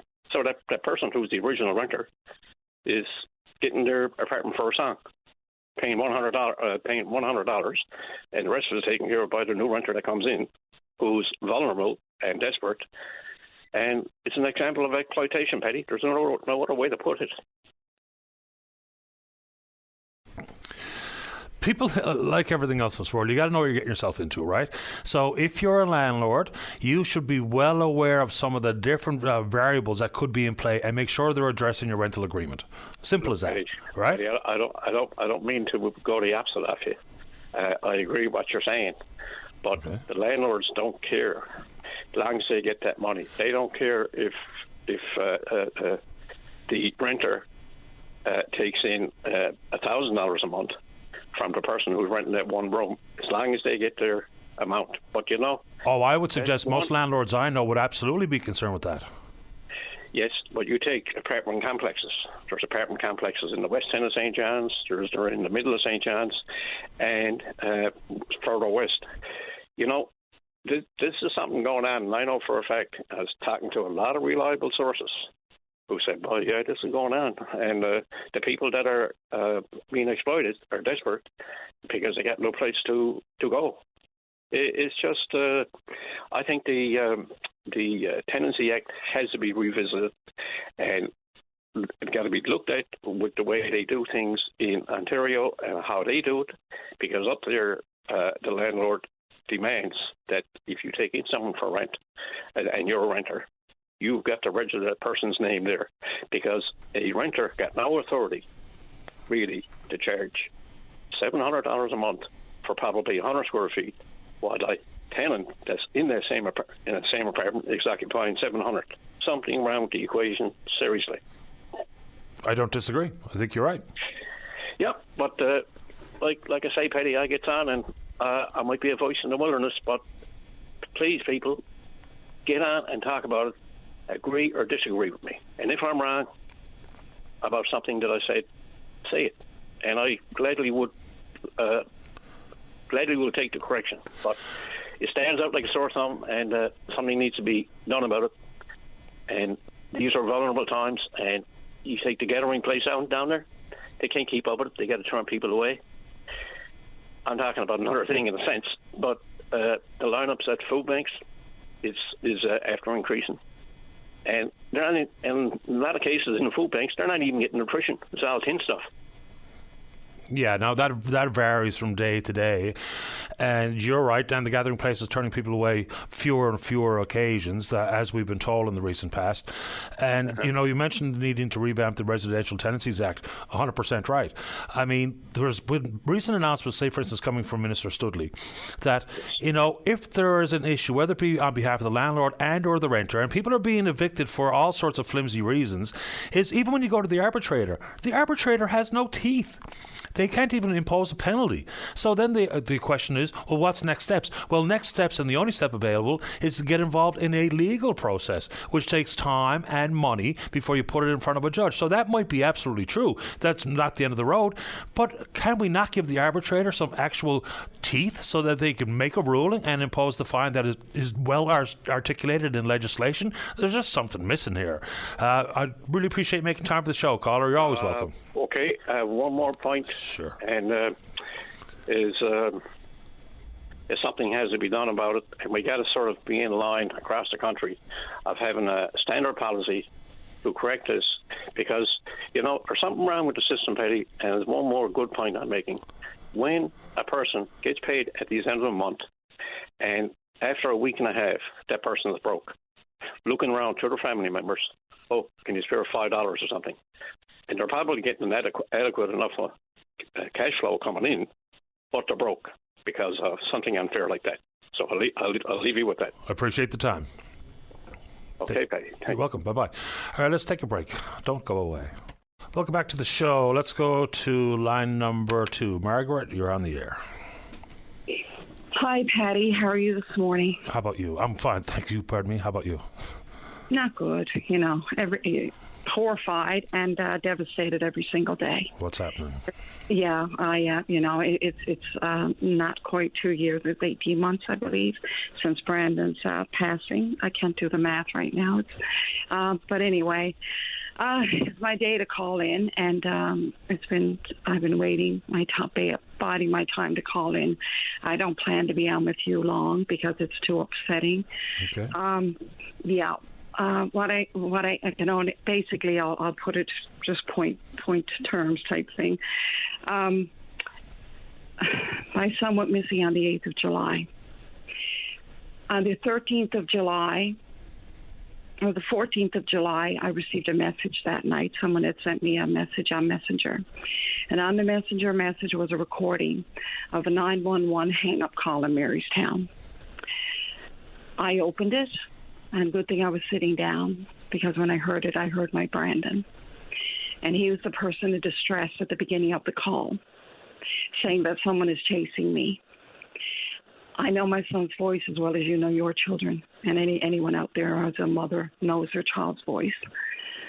So I immediately tried to not, literally go mad. I just, be strong. You have to do what you have to do. So basically, I called the White Hills immediately. This was late at night. And when I called them, I told them I hear my son's voice on a recent 911 call. It said it had come out on the 13th, but I did not hear that. And someone had graciously sent it to me. So when I called Marystown, or the White Hills here, they put me through immediately to the Marystown detachment. When they did, I was very fortunate that the constable who was in charge of that case, they put me right to him on the phone. I told him who I was and that I was calling it because I heard my son's voice on that 911 hang-up call that was just sent to me. He said, Margaret, I'm looking into other people now who have called and said, yes, I hear such and such voice. Say, okay, I hear Joe down the road, or I hear Mary or whatever. So they were investigating and checking all of that out. So he took me seriously, of course, and he said, Margaret, he said, that I'm taking care of that. I will contact you tomorrow, and we'll get into that further. So this was the beginning. And so then, obviously, I contacted Gander Detachment and told the staff sergeant out there and told them what had happened. And Marystown was taking care of it, and then it would go to them because Brandon was missing out of the Gander area. So that was the start of it, and then it went on for months. And I had to keep it to myself because they did not want it to interfere with the investigation, obviously. When my son was found, they said there was no foul play suspected. From a coroner's point of view, that's telling you that to look with the naked eye, or to, you go in, is it a homicide? You can tell by gunshot wound, or if a person had a knife wound, if a person had died from suicide, which my son didn't. Toxicology had to be checked also. And that was months. But they could tell, obviously, from the naked eye, it's not a homicide immediately until further investigation. So anyway, then that went to the coroner, and my son went to the coroner, and because of his rate of decomposition, which is so severe, being in the woods for that length of time, they had their hands full with that. And it was a very thorough investigation done, or coroner's investigation. Anyway, I don't want to take up too much of your time, but I'm just trying to explain. So then I was told, I thought, well, okay, I'm going to run with this now. I'm going to go with this right away because this happened before Brandon was found. So I guess I went a step ahead. Brandon was found on August 13th. I thought, okay, this could be Brandon. Now they were taking care of it. Do you understand? So I couldn't go forward. It would jeopardize the investigation, so you have to follow the rules of what's been told to you. And, of course, I respect the RCMP, and I had both of them, dealing Gander and Marystown, and they kept me in the loop. Same with major crimes, kept me in the loop of what was being done. It went on for almost a year, Patty. And then the voice analysis that they had, I had officers in my house, and they told me, yes, Margaret, we have voice analysis that we're putting forward, which would be my son and two others. Don't want to get into too much detail because I'm not supposed to. It's supposed to be just a very quick call. But I just wanted to let you know that it's very serious. So they were checking on that, and then to go to forensics in Ottawa. So it's very, very, very important. I had to wait till they exhausted what they were doing. My son's coroner's report came back undetermined, which means you cannot rule out foul play. When I told the coroner what I had heard with the 911 call, yes, it warrants further investigation. I'm not getting into any more than that, but undetermined means let's check this out, and this is what it meant. So anyway, this is what I've been living with, and I guess the public believe that it's okay. Well, God help him, he passed away, and some had put out there that he had passed away from hypothermia, and no, that is not the case. And the coroner would no, obviously not. But I can't get into that, and I won't share my son's personal details like that.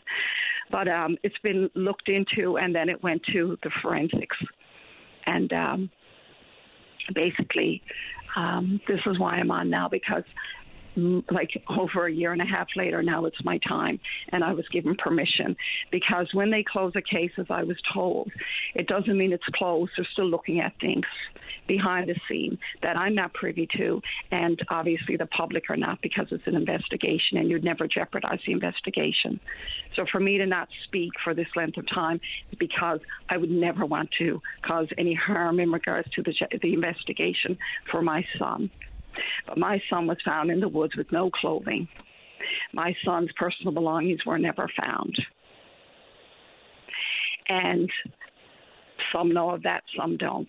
That is very suspicious. He did not die of hypothermia. And I even had contact. Yeah, so basically, I have the 911 call. And I was told, yes, Margaret, you know, when they're following things, but then when the lead comes, because they close, I can't say that, they follow up everything. But it's behind the scenes, you know, like a case that's going on now. Took a certain length of time to arrest someone because they have to have everything in place. You can't go forward with not enough, because then it will get thrown out in the court of law. They have to be 100%, because you don't want double jeopardy and you don't want them to see a murderer walk free. So basically, you have to do everything in your power to follow what they're telling you to do, and that's the law. And I have officers on both sides in my family and friends who kind of guide me, you know, CID and former RCMP officer. So they kind of, you know, go back to the sergeant, obviously, at the Gander detachment. They never, you know, overstep, but they kind of, you know, yeah, that makes sense. But you have to, you know, basically don't jeopardize the investigation by letting this out. And I was ready to run with this right from the beginning, but I had to follow what was being done. Corporal Garland put it out to the media, I believe, on the 13th. I never heard it, and as obviously you're searching or here or you're doing whatever. I have my mother with onset dementia, so basically you're here and there and everywhere.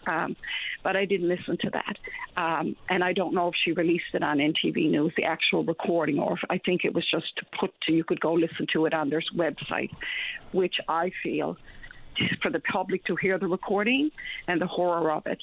You hear the first few seconds of it is my son saying, "Someone is chasing me." And he repeats it. And then they say, "Where are you to?" And there's nothing. Another voice comes in. You can hear scruffling or some kind of like moving in the middle, and then someone's talking. And then they connect it to Marystown, because the person says Marystown. And then the end of it, the end conversation or the end part, it's only like 40 seconds. The voice changes from my son's voice to a person saying Marystown, just like that, with the twang. I have friends from Marystown and other places. And I don't mean that in any way disrespect. We all have different twangs or sounds to our voice. Sure. But the voice completely changes, Patty. So it needs to be put out there. And I didn't know if you would play that for me. And I've never heard it, Margaret, to be honest with you. Well, you need to hear it, because it's 40 seconds that would a lot of people didn't. That's my point. And when I went back and said, okay, can you please put it on again? Can you please put it on again? It has to be certain protocol to prove that it is your son's voice. It's all legal, and I understand, so you follow what they're telling you. But I wanted to put out again with my Brandon's name. Okay. Let me see what I can find. I'll try to find that clip, and I'll see whether or not the programming director wants us to put it on, but I'm happy to do it. I have it, but you hear the beginning voice and the last voice is different. Okay. It's very, very important, but I just wanted to put that out there because someone knows something. And I wanted to put the Crime Stoppers number, I wanted to put the Gander number, and I want my number there. Because I had a call on July 22nd at 3:23 in the afternoon, and the person that called was crying on the other end. As a mother, because I was in that day, as a mother, you're like, hello? You're thinking, is this my son calling me? So I'm trying to talk to him, to get him to talk back, thinking it's him, but the phone ended. Okay. So then so basically, I'm hoping that whoever called that day, because the coroner said, Coroner Denick said, Mary, we could not be your son. With the rate of decomposition, he would be been passed by then. So basically, whoever called me, it either was a prank call, which is very, very cruel, or it was someone calling to tell me, but they hung up, either out of fright or they were afraid, or someone walked in, or they couldn't tell me anything else, but they traced that and they couldn't trace the number. Margaret, if you'd like to send me the audio, I'm happy to receive it. And I my deepest condolences, and what you're going through is excruciating and heartbreaking, but I'm going to take a break for the news, but you have my email address. If you send me that audio clip, I'd be happy to take a listen. Yes, but I want to put my number there. So if someone out That's there fine. knows, you can add your number to the email address. Okay, and will you put that out there? And like I have the RCMP from Gander. Okay. And I also, so I need that put out there, Patty. I have it. Linda Swain just sent it to me. Okay, because I'll go to NTV and I will tell them, will you play it? And because it was never played, and a lot of people are like you, and look where you stand. You look where you stand in society and what you do. And if you didn't hear it, God help me, how many more didn't and just thought nothing of it. But it is my son's voice. Okay. And yeah, so I really need your help. And if I send that to you, the recording. I have it right in front of me, and I have your number. And my number, yeah. And then I want the Gander detachment contacted because obviously it's passed to them. Okay, I heard that part too, yeah. Yeah, okay, and Crime Stoppers. It's very, very important, Patty. Of course it is. And I'll repost it. I have it right in front of me. Yeah, and if you do and people hear that, they will literally know, okay, that she's right. There's one voice, there's another. He's in distress. Margaret, let me repost that for you while I take a break for the newscast. And I'm really sorry for what you're going through. Yeah, I just felt it needed to be done, and this was the time, and I was given the go-ahead. Yeah, by the RCMP to go ahead. Okay, my darling. Will you call me back, Patty, and let me know if you hear anything? But I really need my number. Call me. Whoever it is, call me. If you know anything, call me. Do you want to put your number out over the air right now? Oh, yes. My number is 691 or 709-691-6872. And I'm Brandon's mother, and I feel he was involved. I know he is. My gut is telling me, and I know he was. And it's his voice, and there's someone else's voice on the end. Whether they were in Gander or Marystown, yes, I don't really know. So I just really would like someone to call me, but you also have Crime Stoppers and the Gander detachment. We do, so we can supply those numbers to anybody and everybody as well. Margaret, Dave wants me to put you on hold as well. Maybe the newsroom has another question for you. Is that okay? Yes, I do. Like I said, I just can't go into anything too detailed, but that's what I was told. Okay, that's fine, and you don't have to answer whatever you're not comfortable with, or you were informed or told not to. So I'm going to put you on hold. Patty, I'm not going to, Patty. I'm going to put you on hold. Is that okay? That's fine. I'll wait. Okay. Thank you. There you go. You're welcome. All right, Margaret is on hold. Let's take a break for the news. When we come back, Owen wants to talk about snow clearing, an IQ study, ice rescue training, whatever you want to talk about. Don't go away. You're listening to a rebroadcast of VOCM Open Line. Have your say by calling 709-273-5211 or 1-888-590-8626 and listen live weekday mornings at 9 a.m. Welcome back to the show. Let's go to line 4. Charlie, you're on the air. You don't get any snow days, do you? No, sir. Worked through Snowmageddon every day. None of us missed a beat. Worked through the pandemic. Never missed a beat. And here we are today. Yeah.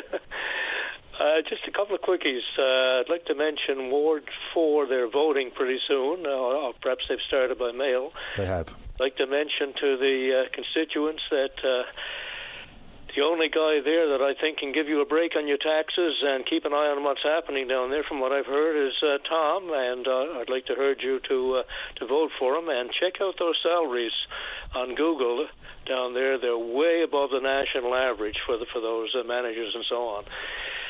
The other one I'd like to say very quickly, that lady you had on yesterday, young lady concerning sustainability and so on, I thought she was very, very good. And I thought that was a great conversation. I think she's showing that this is the way we have to live to preserve life on this planet and to live sustainably. And what you pointed out was, but when you look at the needs and wants of people out there, they just don't match up with living a simple life. And as far as I can see, it's going to end in disaster eventually, but I thought she did very well. Okay. Have you heard of the Dunning-Kruger effect? I have so. There was a guy, Bobby Azarian, a neuroscientist. He explains why stupidity is an existential threat, a threat to America, and I would say it's a threat to the world. Now, when we think of stupidity, we sometimes see it as a derogatory type term, but he's not referring to IQ or lack of expertise. He's talking about a failure to use one's abilities that you already have. And when we look at what's happening in the world in terms of how we're handling things financially, the debt that every government seems to be incurring year after year after year, and as you know, that has to get paid off in some way. What's the latest on the Newfoundland government's figure on paying for our debt load? Do you know it offhand? Well, net debt is somewhere in the neighbourhood of 17 billion. But what do they have to pay in interest each year to service that debt? I heard you say that one time. Yeah, well, it's around $1 billion. So the quote I used to use all the time was, we actually pay more to service our debt than we spend on education. There you go. There you go. And they're in and around the same numbers these days. So the question for people would be, where does that end? As you borrow, you incur more debt and you incur more interest, and your final figure is being eaten up by just paying that out. And it seems like nobody's saying, well, this is not sustainable forever, but it seems like the attitude is, yes, it is. We can go on like this. Social media has become a real stomping ground for the Dunning-Kruger effect. People are real experts in the field, in variety of fields, without having any expertise. But there's 4 different stages of that, and some of them are a little bit more innocent than others. Like if you have unconscious incompetence, that's vastly different than having conscious incompetence, right? So if you don't know what you don't know, fair enough. But if you actually try to figure out things about what you don't know, it's all inside that same effect. Some of it's much more profound and easily seen and identified than others, but it's an interesting phenomenon that social media has absolutely exacerbated. Yes, there's a tendency, he said, to overestimate. People have a tendency to overestimate their ability, level of intelligence, knowledge, or competence in a particular area.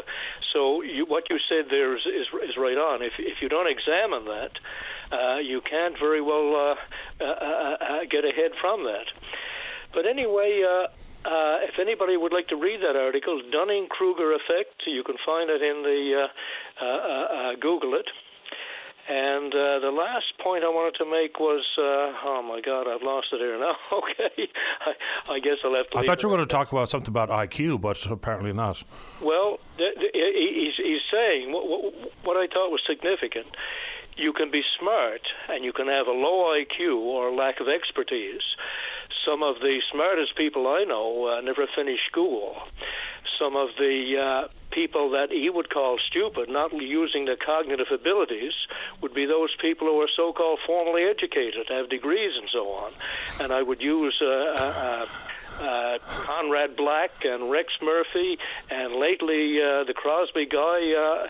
I would put them as a prime examples of that, Well, unless what they say is agenda-driven as opposed to what they really think and believe, which I think are 2 different things. And what you just said just then about maybe having a university degree and all the while not being that bright, that is going to infuriate one listener who is absolutely all over me all the time via email, and he will hate what you just said, but I think you're absolutely right.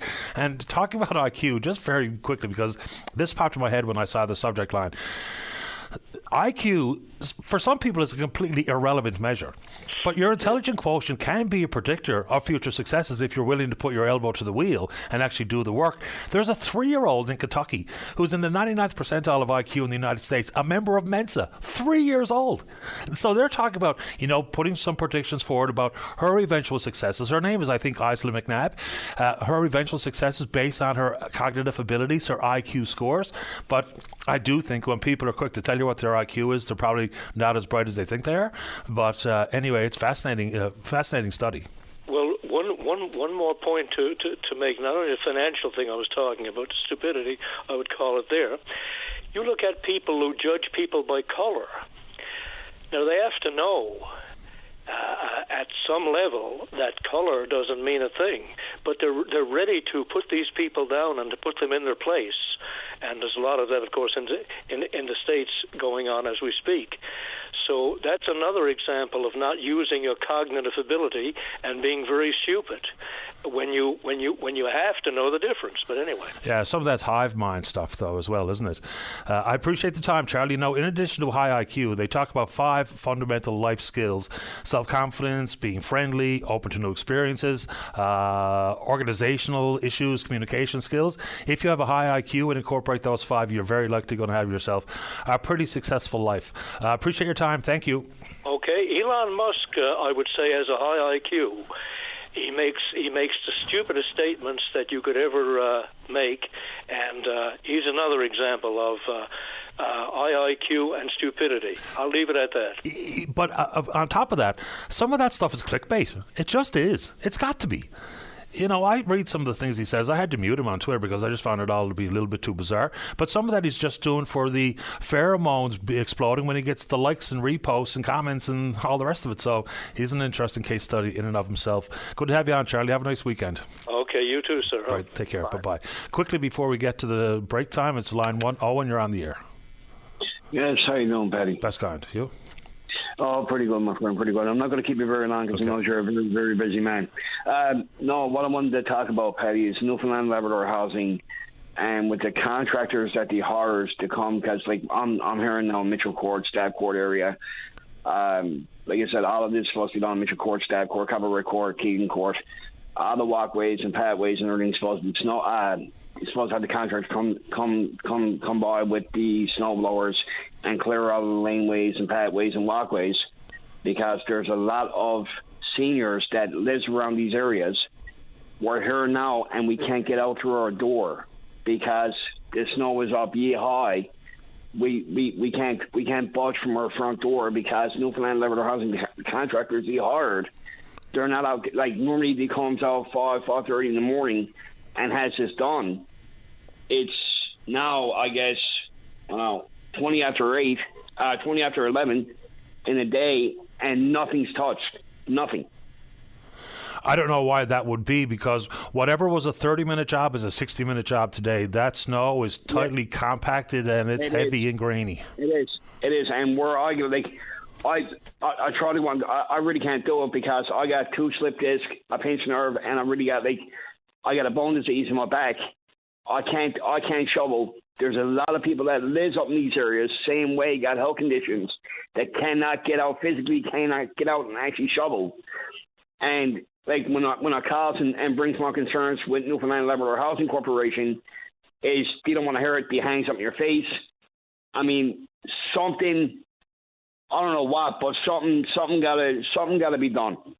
Like this is totally 100% ridiculous. Totally ridiculous. And sometimes this goes on for 2, 3 days, 3, 4 days, and nobody can get out and get what they need to get done. Or places they gotta go. Like my mother's over in the hospital. I gotta go over and get see my mother. I can't get out. I can't get out from my door, my back door, my front door. I can't get out. I'm blistered with snow. Yeah, it's pretty late in the morning to be absolutely still trapped in the house. I appreciate the time. Give us a call back. Let us know when you get some action. Perfect. Sounds good, Paddy. Thank you. Thanks, Owen. All the best. All right, bye-bye. Let's take a break. When we come back, the Minister of Health Community Services, Tom Osborne's in the queue. Don't go away.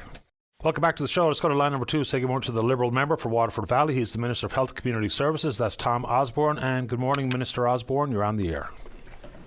Good morning, Paddy. Always a pleasure to be on your show. Happy to have you on. This is a bit of a generalised type of question, but there seems to be some disconnect about what the Minister's office knows versus whether we're talking about travel nurse contracts or the 4 freezer units to take in some 28 corpses behind the Health Sciences Centre. So the question would be, what's the process look like? Because we're told that the government only found out about these freezer units through the media, but the staff at the Health Sciences know what's going on. Certainly the administration at the Health Sciences staff know what's happening. Certainly they respond to David Diamond or who have you at the leadership of NL Health Services. So do you get like a weekly or monthly briefing to be brought up to speed about things that are operational? Because there seems to be an awful lot of we didn't know. So, Paddy, you just hit the nail on the head. I mean, these are operational issues. If something is, if there's an issue at the health authority, they generally inform the minister's office. But these freezer units, I believe, were put in place 3 or 4 years ago. So it was nothing new. I wasn't aware the freezer units were there. We were aware that there were an increasing number of individuals' remains that the health authority were holding. But I wasn't aware they were in freezer units outside of the building. So when the media story happened, we saw, the pictures were obviously disturbing.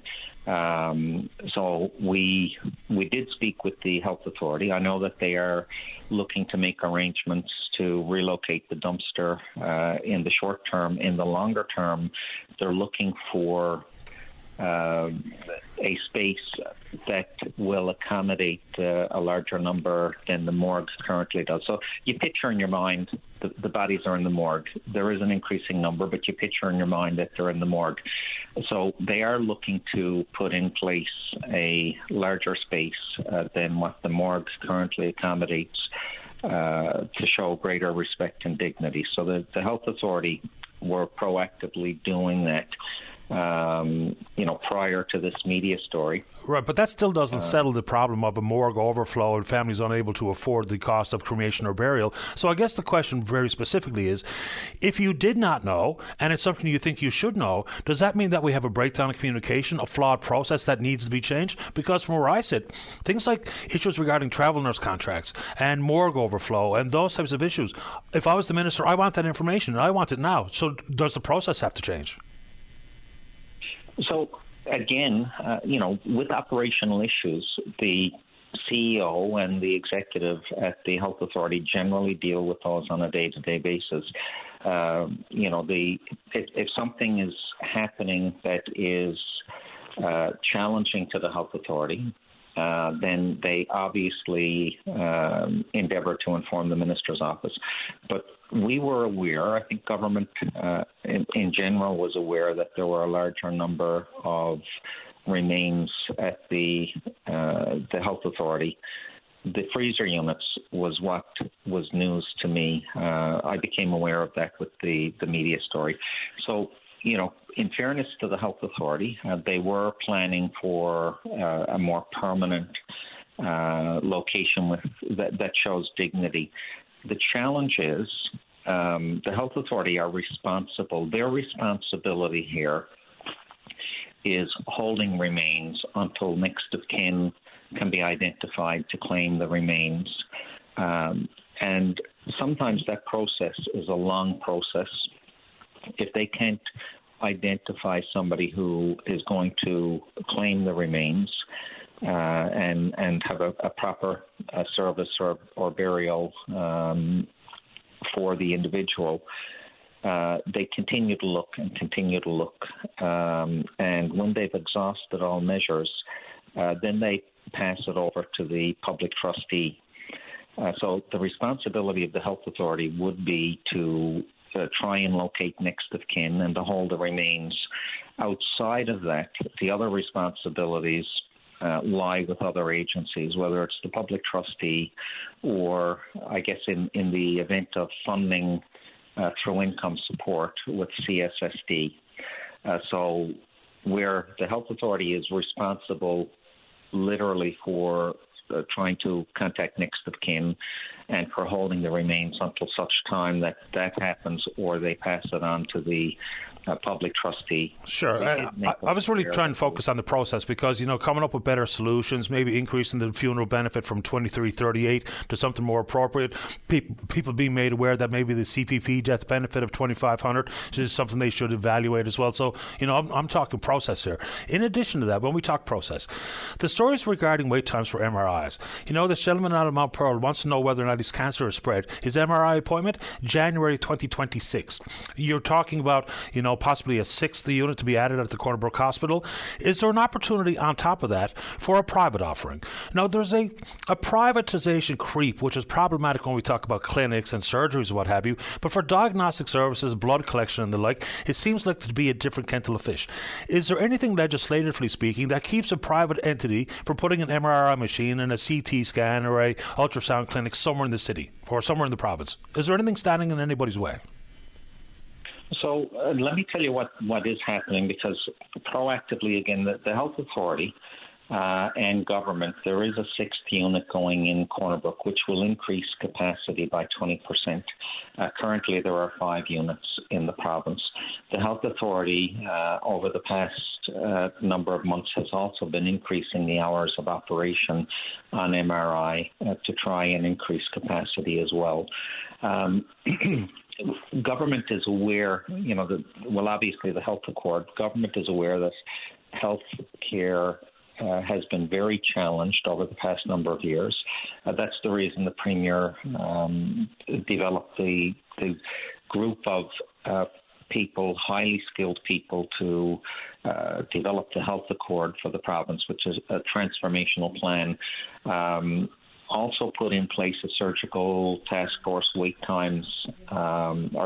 wait times task force to present recommendations. There were 32 recommendations.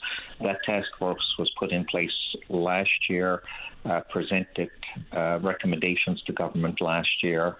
All of those recommendations are accepted, and all of them being put in place. While it deals with surgery, those recommendations flow over into things like imaging. We did contact the Health Authority and give direction to develop a central intake for MRI to further increase the number of hours as human resources allow, and to also look at the whether another machine, with the 20% increase in capacity and the increase in hours, whether that will appropriately look after the wait time, or whether we need yet another machine, and to provide a recommendation to government on whether another machine is needed or not. We can look at things like the ambulatory care centre, for example, and whether an MRI machine is appropriate in ambulatory care for non-urgent MRI. Okay, but specifically, sir, the question was, is there a possibility for a private offering, if they can bankroll it and finance it themselves, can someone bring a private MRI, CT, ultrasound clinic to this province, similar to what's in Halifax?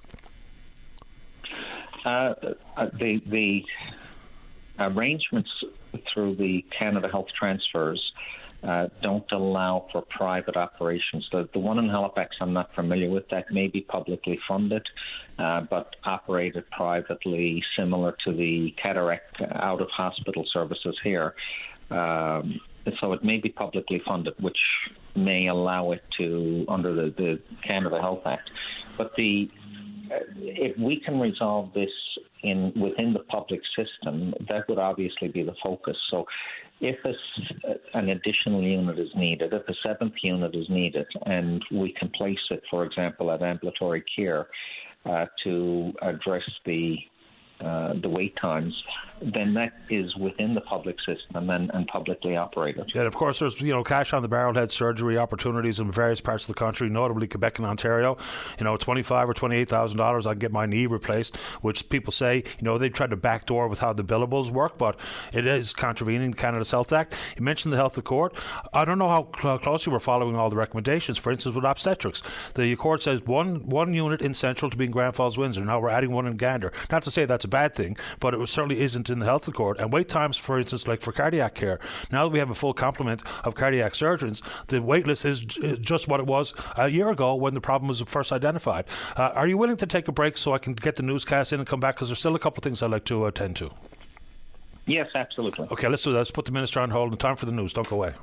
Saturday morning, join us for the Irish Newfoundland Show. Send your request to irishnl@vocm.com or submit them online at vocm.com. Welcome back to the show. Let's rejoin Minister Osborne on 2. Minister, you're back on the air. Thanks, Benny. No problem. Let's get back into another question regarding process. We know that the travel nurse contract has expired out in the western region, but unbeknownst to the staffing supervisors, when the 6 nurses were taken off the unit, then lo and behold, the staffers coming in were told you have to work 21 hours today. So again, about process. Has there been something formalized that people are aware on the ground of what the travel nurse reduction looks like and to prepare for staffing levels in the future? Because we can't be just saying to nurses when they arrive at work, oh, today your 12-hour shift is 21 hours. Is there now going to be a well understood process? Well, that clearly was unacceptable, and the Health Authority, I think, did indicate that it was an oversight when the contract had ended out there, and the scheduling wasn't properly handled. So these things with the Health Authority, it is a very large operation. That was highly unfortunate that oversight did take place out there. But yes, proper processes and procedures should be followed to ensure that the proper complement of staff are put in place at any given facility. Yes, because, I mean, it's one thing to reduce the reliance on travel nurses, quite another for it to be chaotic. Moving on, the integration of the ambulance system is scheduled to take place, I believe, on the 1st of June. There's somewhere in the neighbourhood of 500 private and community paramedics and EMRs that are going to be joining NL Health Services. One question being posed by these paramedics is the government willing to acknowledge their years of service, so in regarding seniority, because that would be of concern. You know, if I'm a first or second year paramedic, that's vastly different than someone with 20 years in the business. So will the government acknowledge seniority when the integrated system takes place? So those discussions are taking place between the department, the health authority, and the various unions. Those are discussions that, you know, it's not an answer that I can give you today until a resolution is found between all parties. Okay. How many people are at the Comfort Inn, Minister, in the transitional rooms? So that is not run by the health authority or by my department. I can't provide an answer to that. I can get you an answer, but I can't provide an answer. That operation is not run by my department or the health authority. No, but of course, but the wraparound services would include people working in public health. So I was just wondering, based on staffing levels, whether or not we knew how many people we were trying to help and treat with these wraparound services, which would be members of your department. But fair enough, I can get the answer from elsewhere. The collaborative care clinics. So my understanding is we've moved the Monday Pond clinics up to Major's Path. Is there a rationale behind that? Because that was a pretty nicely centrally located place for that clinic, given some of the economic concerns in the area, accessibility and mobility, public transportation and the like. So why did the clinic move from Monday Pond Road to Major's Path? So there's an additional family care team going to be provided in the metro region as well, and I believe, part of the plan is to ensure that they are all strategically located based on the visitorship to the family care teams and where the population is drawn from. But there will be another family care team located in the metro region as well. Okay. When Suzanne Brake retired as the seniors advocate, there was a pilot program called Home First that was in place. She recommended it become permanent, and this deals with a collaborative team for individuals being discharged from hospital sooner. Has that Home First program been made permanent? The Home First, the program that was put in place 2 or 3 years ago. That's right. Yes. So there is government and the health authority are putting plans in place to strengthen that the Home First program. There is funding provided for that, so there will be additional resources there as well, and that is recognised by the Health Accord as well, and allows for ageing in place. So you may have heard Dr. Parfrey speaking to some of the initiatives that are being put in place for seniors and aging. Some of those, for example, and while not directly related to the Home First, but the Centres of Excellence on Seniors and Aging throughout the province as well. But yes, there will be additional resources for the Home First program. We've been working with the personal care homes to allow things like the Adult Day program to allow people to stay in the home longer with supports from the personal care homes, for example. That one's going to be critically important. We got to get it right. We just look at the aging demographic, and preparing for the future has to be done proactively, I would suggest, and I think you'll probably agree. Last one before I let you go. When can we anticipate the report coming from the review of long-term care and personal care homes? We don't even know how extensive it is, whether or not it looks at not only staffing levels, but dementia wards and living in restraints and antipsychotic drugs. So when are we going to anticipate getting a look at that report? That report I anticipate in the very near future. The report will look at,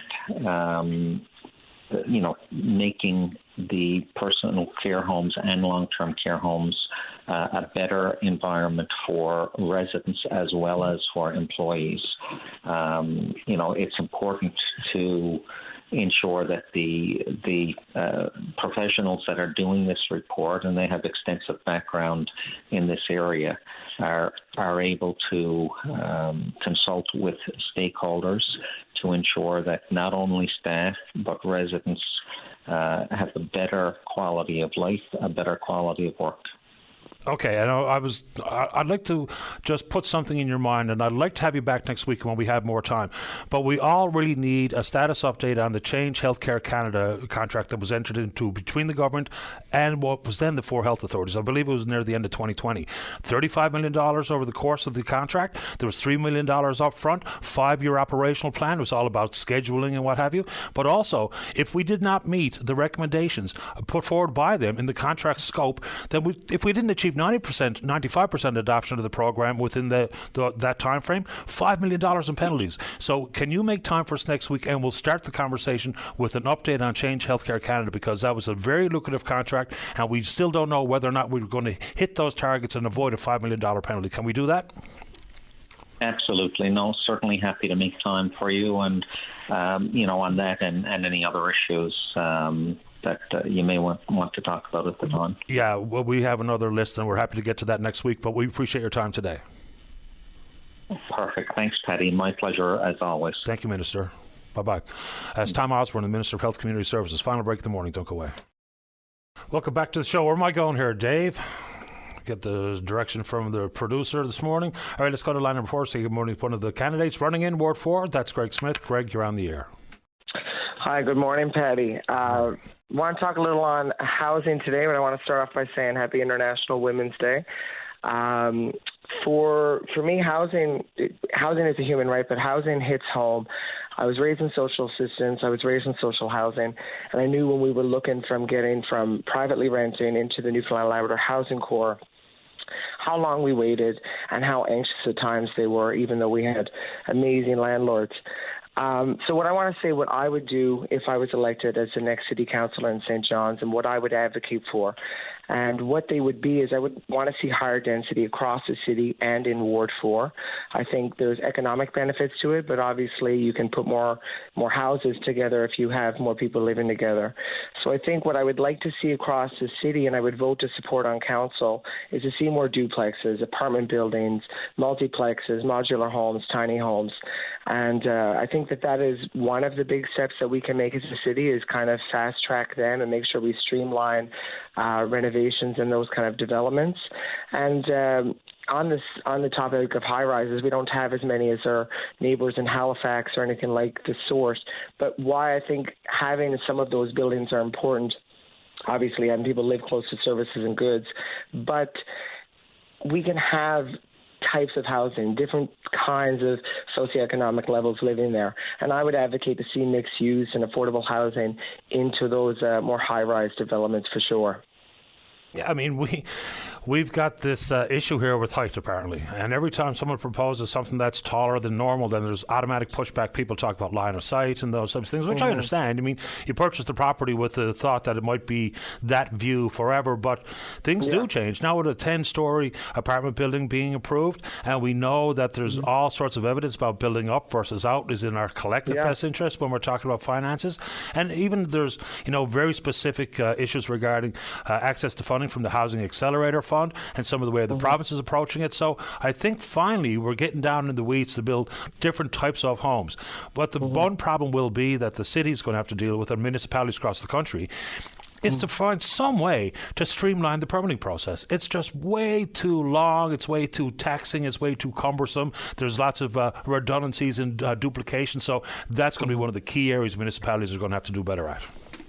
Is it ever? And I know for a fact we have more different kinds of zonings and even cities 3 and 4 times their size, which doesn't make really much sense to me, and I guess to most people. And I'm not an urban planner or anything of the sort, but I mean, if someone like myself can see that that's an issue and bigger cities don't have it, then obviously it is.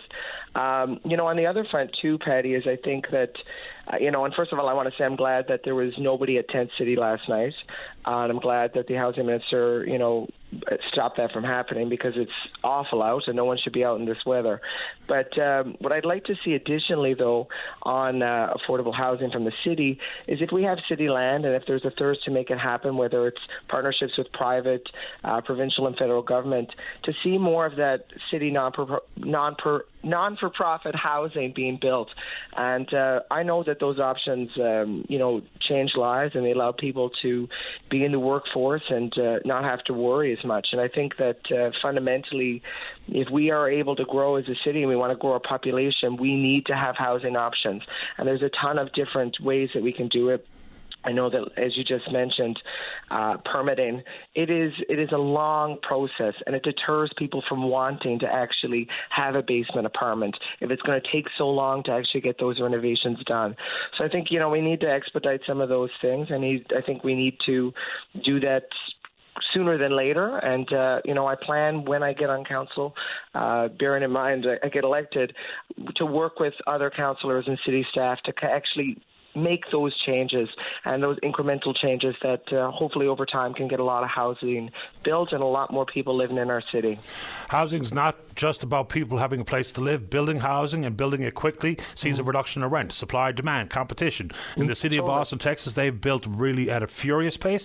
Consequently, in 12 months, rent came back to worth 7%. So it's well understood how that works. Greg, I appreciate your time. Good luck on the trail. I'm going to sneak in one more call. Thank you so much. Take care. You too. Bye-bye. Last word goes to line number 1. So you to the PC member for CBS. That's Barry Pettin. He's also the opposition health critic. Barry, you're on the air.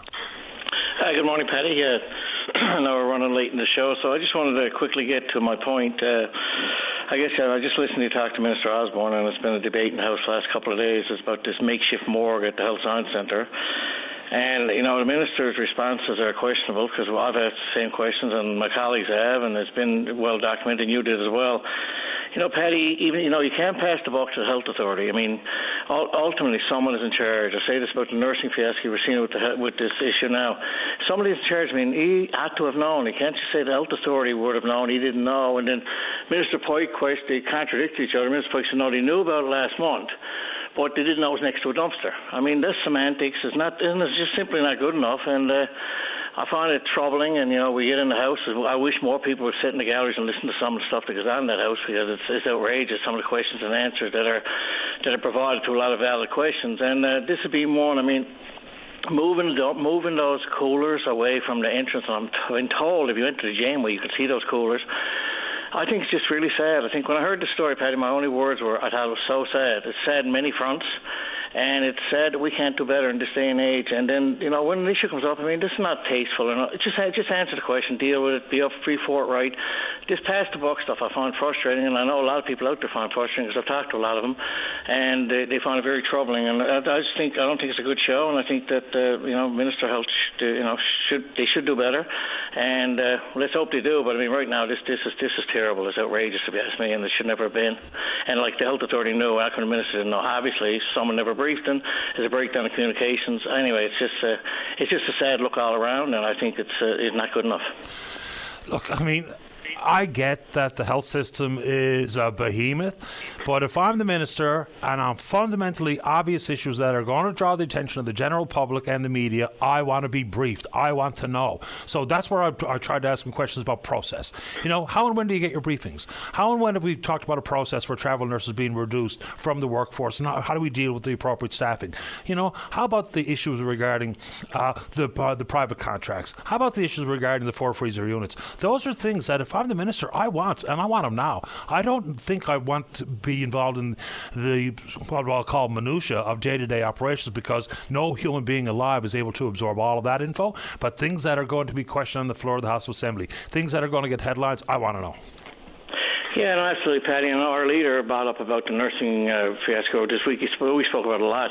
And, Minister of Labrador Affairs, Minister Dempster, her response come back, and she mentioned something when he was with Lab Granville, and then she mentioned Muskrat Falls. And I mean, that's why I wish sometimes people were in the galleries. They might talk about some of the rhetoric that goes on, but sometimes it's eye-raising. I mean, we've had the House of Assembly full this week, the gallery full with fishermen, homeless people that are concerned about serious issues in the province. And I mean, the Premier spent about 20 minutes there, and then he's tripped off around Washington. He's gone to Boston, and we're rolling next week. He's in Calgary. We only get 33 sitting days, and he's going to Boston about a fishing show to help the fishery, and he got his own fisherman sitting in the gallery looking for answers, and no one to be found. Yesterday, the Minister of Fisheries is also gone, but he's gone to Boston. So, Paddy, these things frustrate me. They should, and I know they frustrate the people in the galleries. And sometimes when I speak, it's not only as politician Barry Penton, it's about the general public. I mean, I talk to those fishermen yesterday. We talk to people every day. You do every day. And people are frustrated. Like, provide some respectful answers and be on the ground. And people are not expecting a lot, Paddy, but they want a bit of respect, and they want people to know, think that the government of power is listening to their concerns. And if you're, the Parliament of Chicago comes out every year in advance. Everyone knows a year in advance how many sitting days, what days they are, and you can't reschedule yourself around to get at least 2 or 3 days, because the fishing show in Boston didn't really start till Saturday, as far as I know. He went 3 days early. So what's the other reason outside the pressures on at home with nursing fiasco and the fishing issues and MRI's bodies in the back of the Sunset? None of this stuff is pretty. But we need leadership, and that's where you're lacking leadership. And I'll call them out on that and any day of the week. But the leadership, if you take the office and your name is over the door, you should be accountable to people in the province, and you're not accountable if you're not in the province to deal with the issues of the day. Appreciate the time, Barry. Thanks, Paddy. Take care. Bye-bye. It's Barry Penton, PC member for CBS. Final word goes to line number 4. Mike, you're on the air. Hi, good morning, Paddy. Mike calling from Battle Fire Department. Just wanted to put on the air that we're going to be holding some ice rescue training this weekend down in the area of the marina. So we're going to have several large 8x5 holes cut in the ice. So we just want people to be aware and stay away from the area. Good heads up, because you could have a very thin skim of ice over it overnight, or just a bit of snow blinding your vision. Next thing you know, you're in one of the holes. So give us the details one more time, Mike, before we say goodbye. So it's in the area of the marina in Botwood off the airbase. It's not a typical area that people go anyways, but please avoid the area, because there's going to be several large 8x5 holes cut in the ice. The fire department will be doing training on Sunday. I appreciate the time, Mike. Good luck with the training. Thank you very much. You're welcome. Have a good weekend. You too. Bye-bye. Bye. All right. Good show today. Big thanks to everyone who supports the program, and we will indeed pick up this conversation again on Monday morning right here on VOCM and Big Land FM's Open Line. On behalf of the producer David Williams, I'm your host Paddy Daly. Have yourself a safe, fun, happy weekend. We'll talk on Monday. Bye-bye.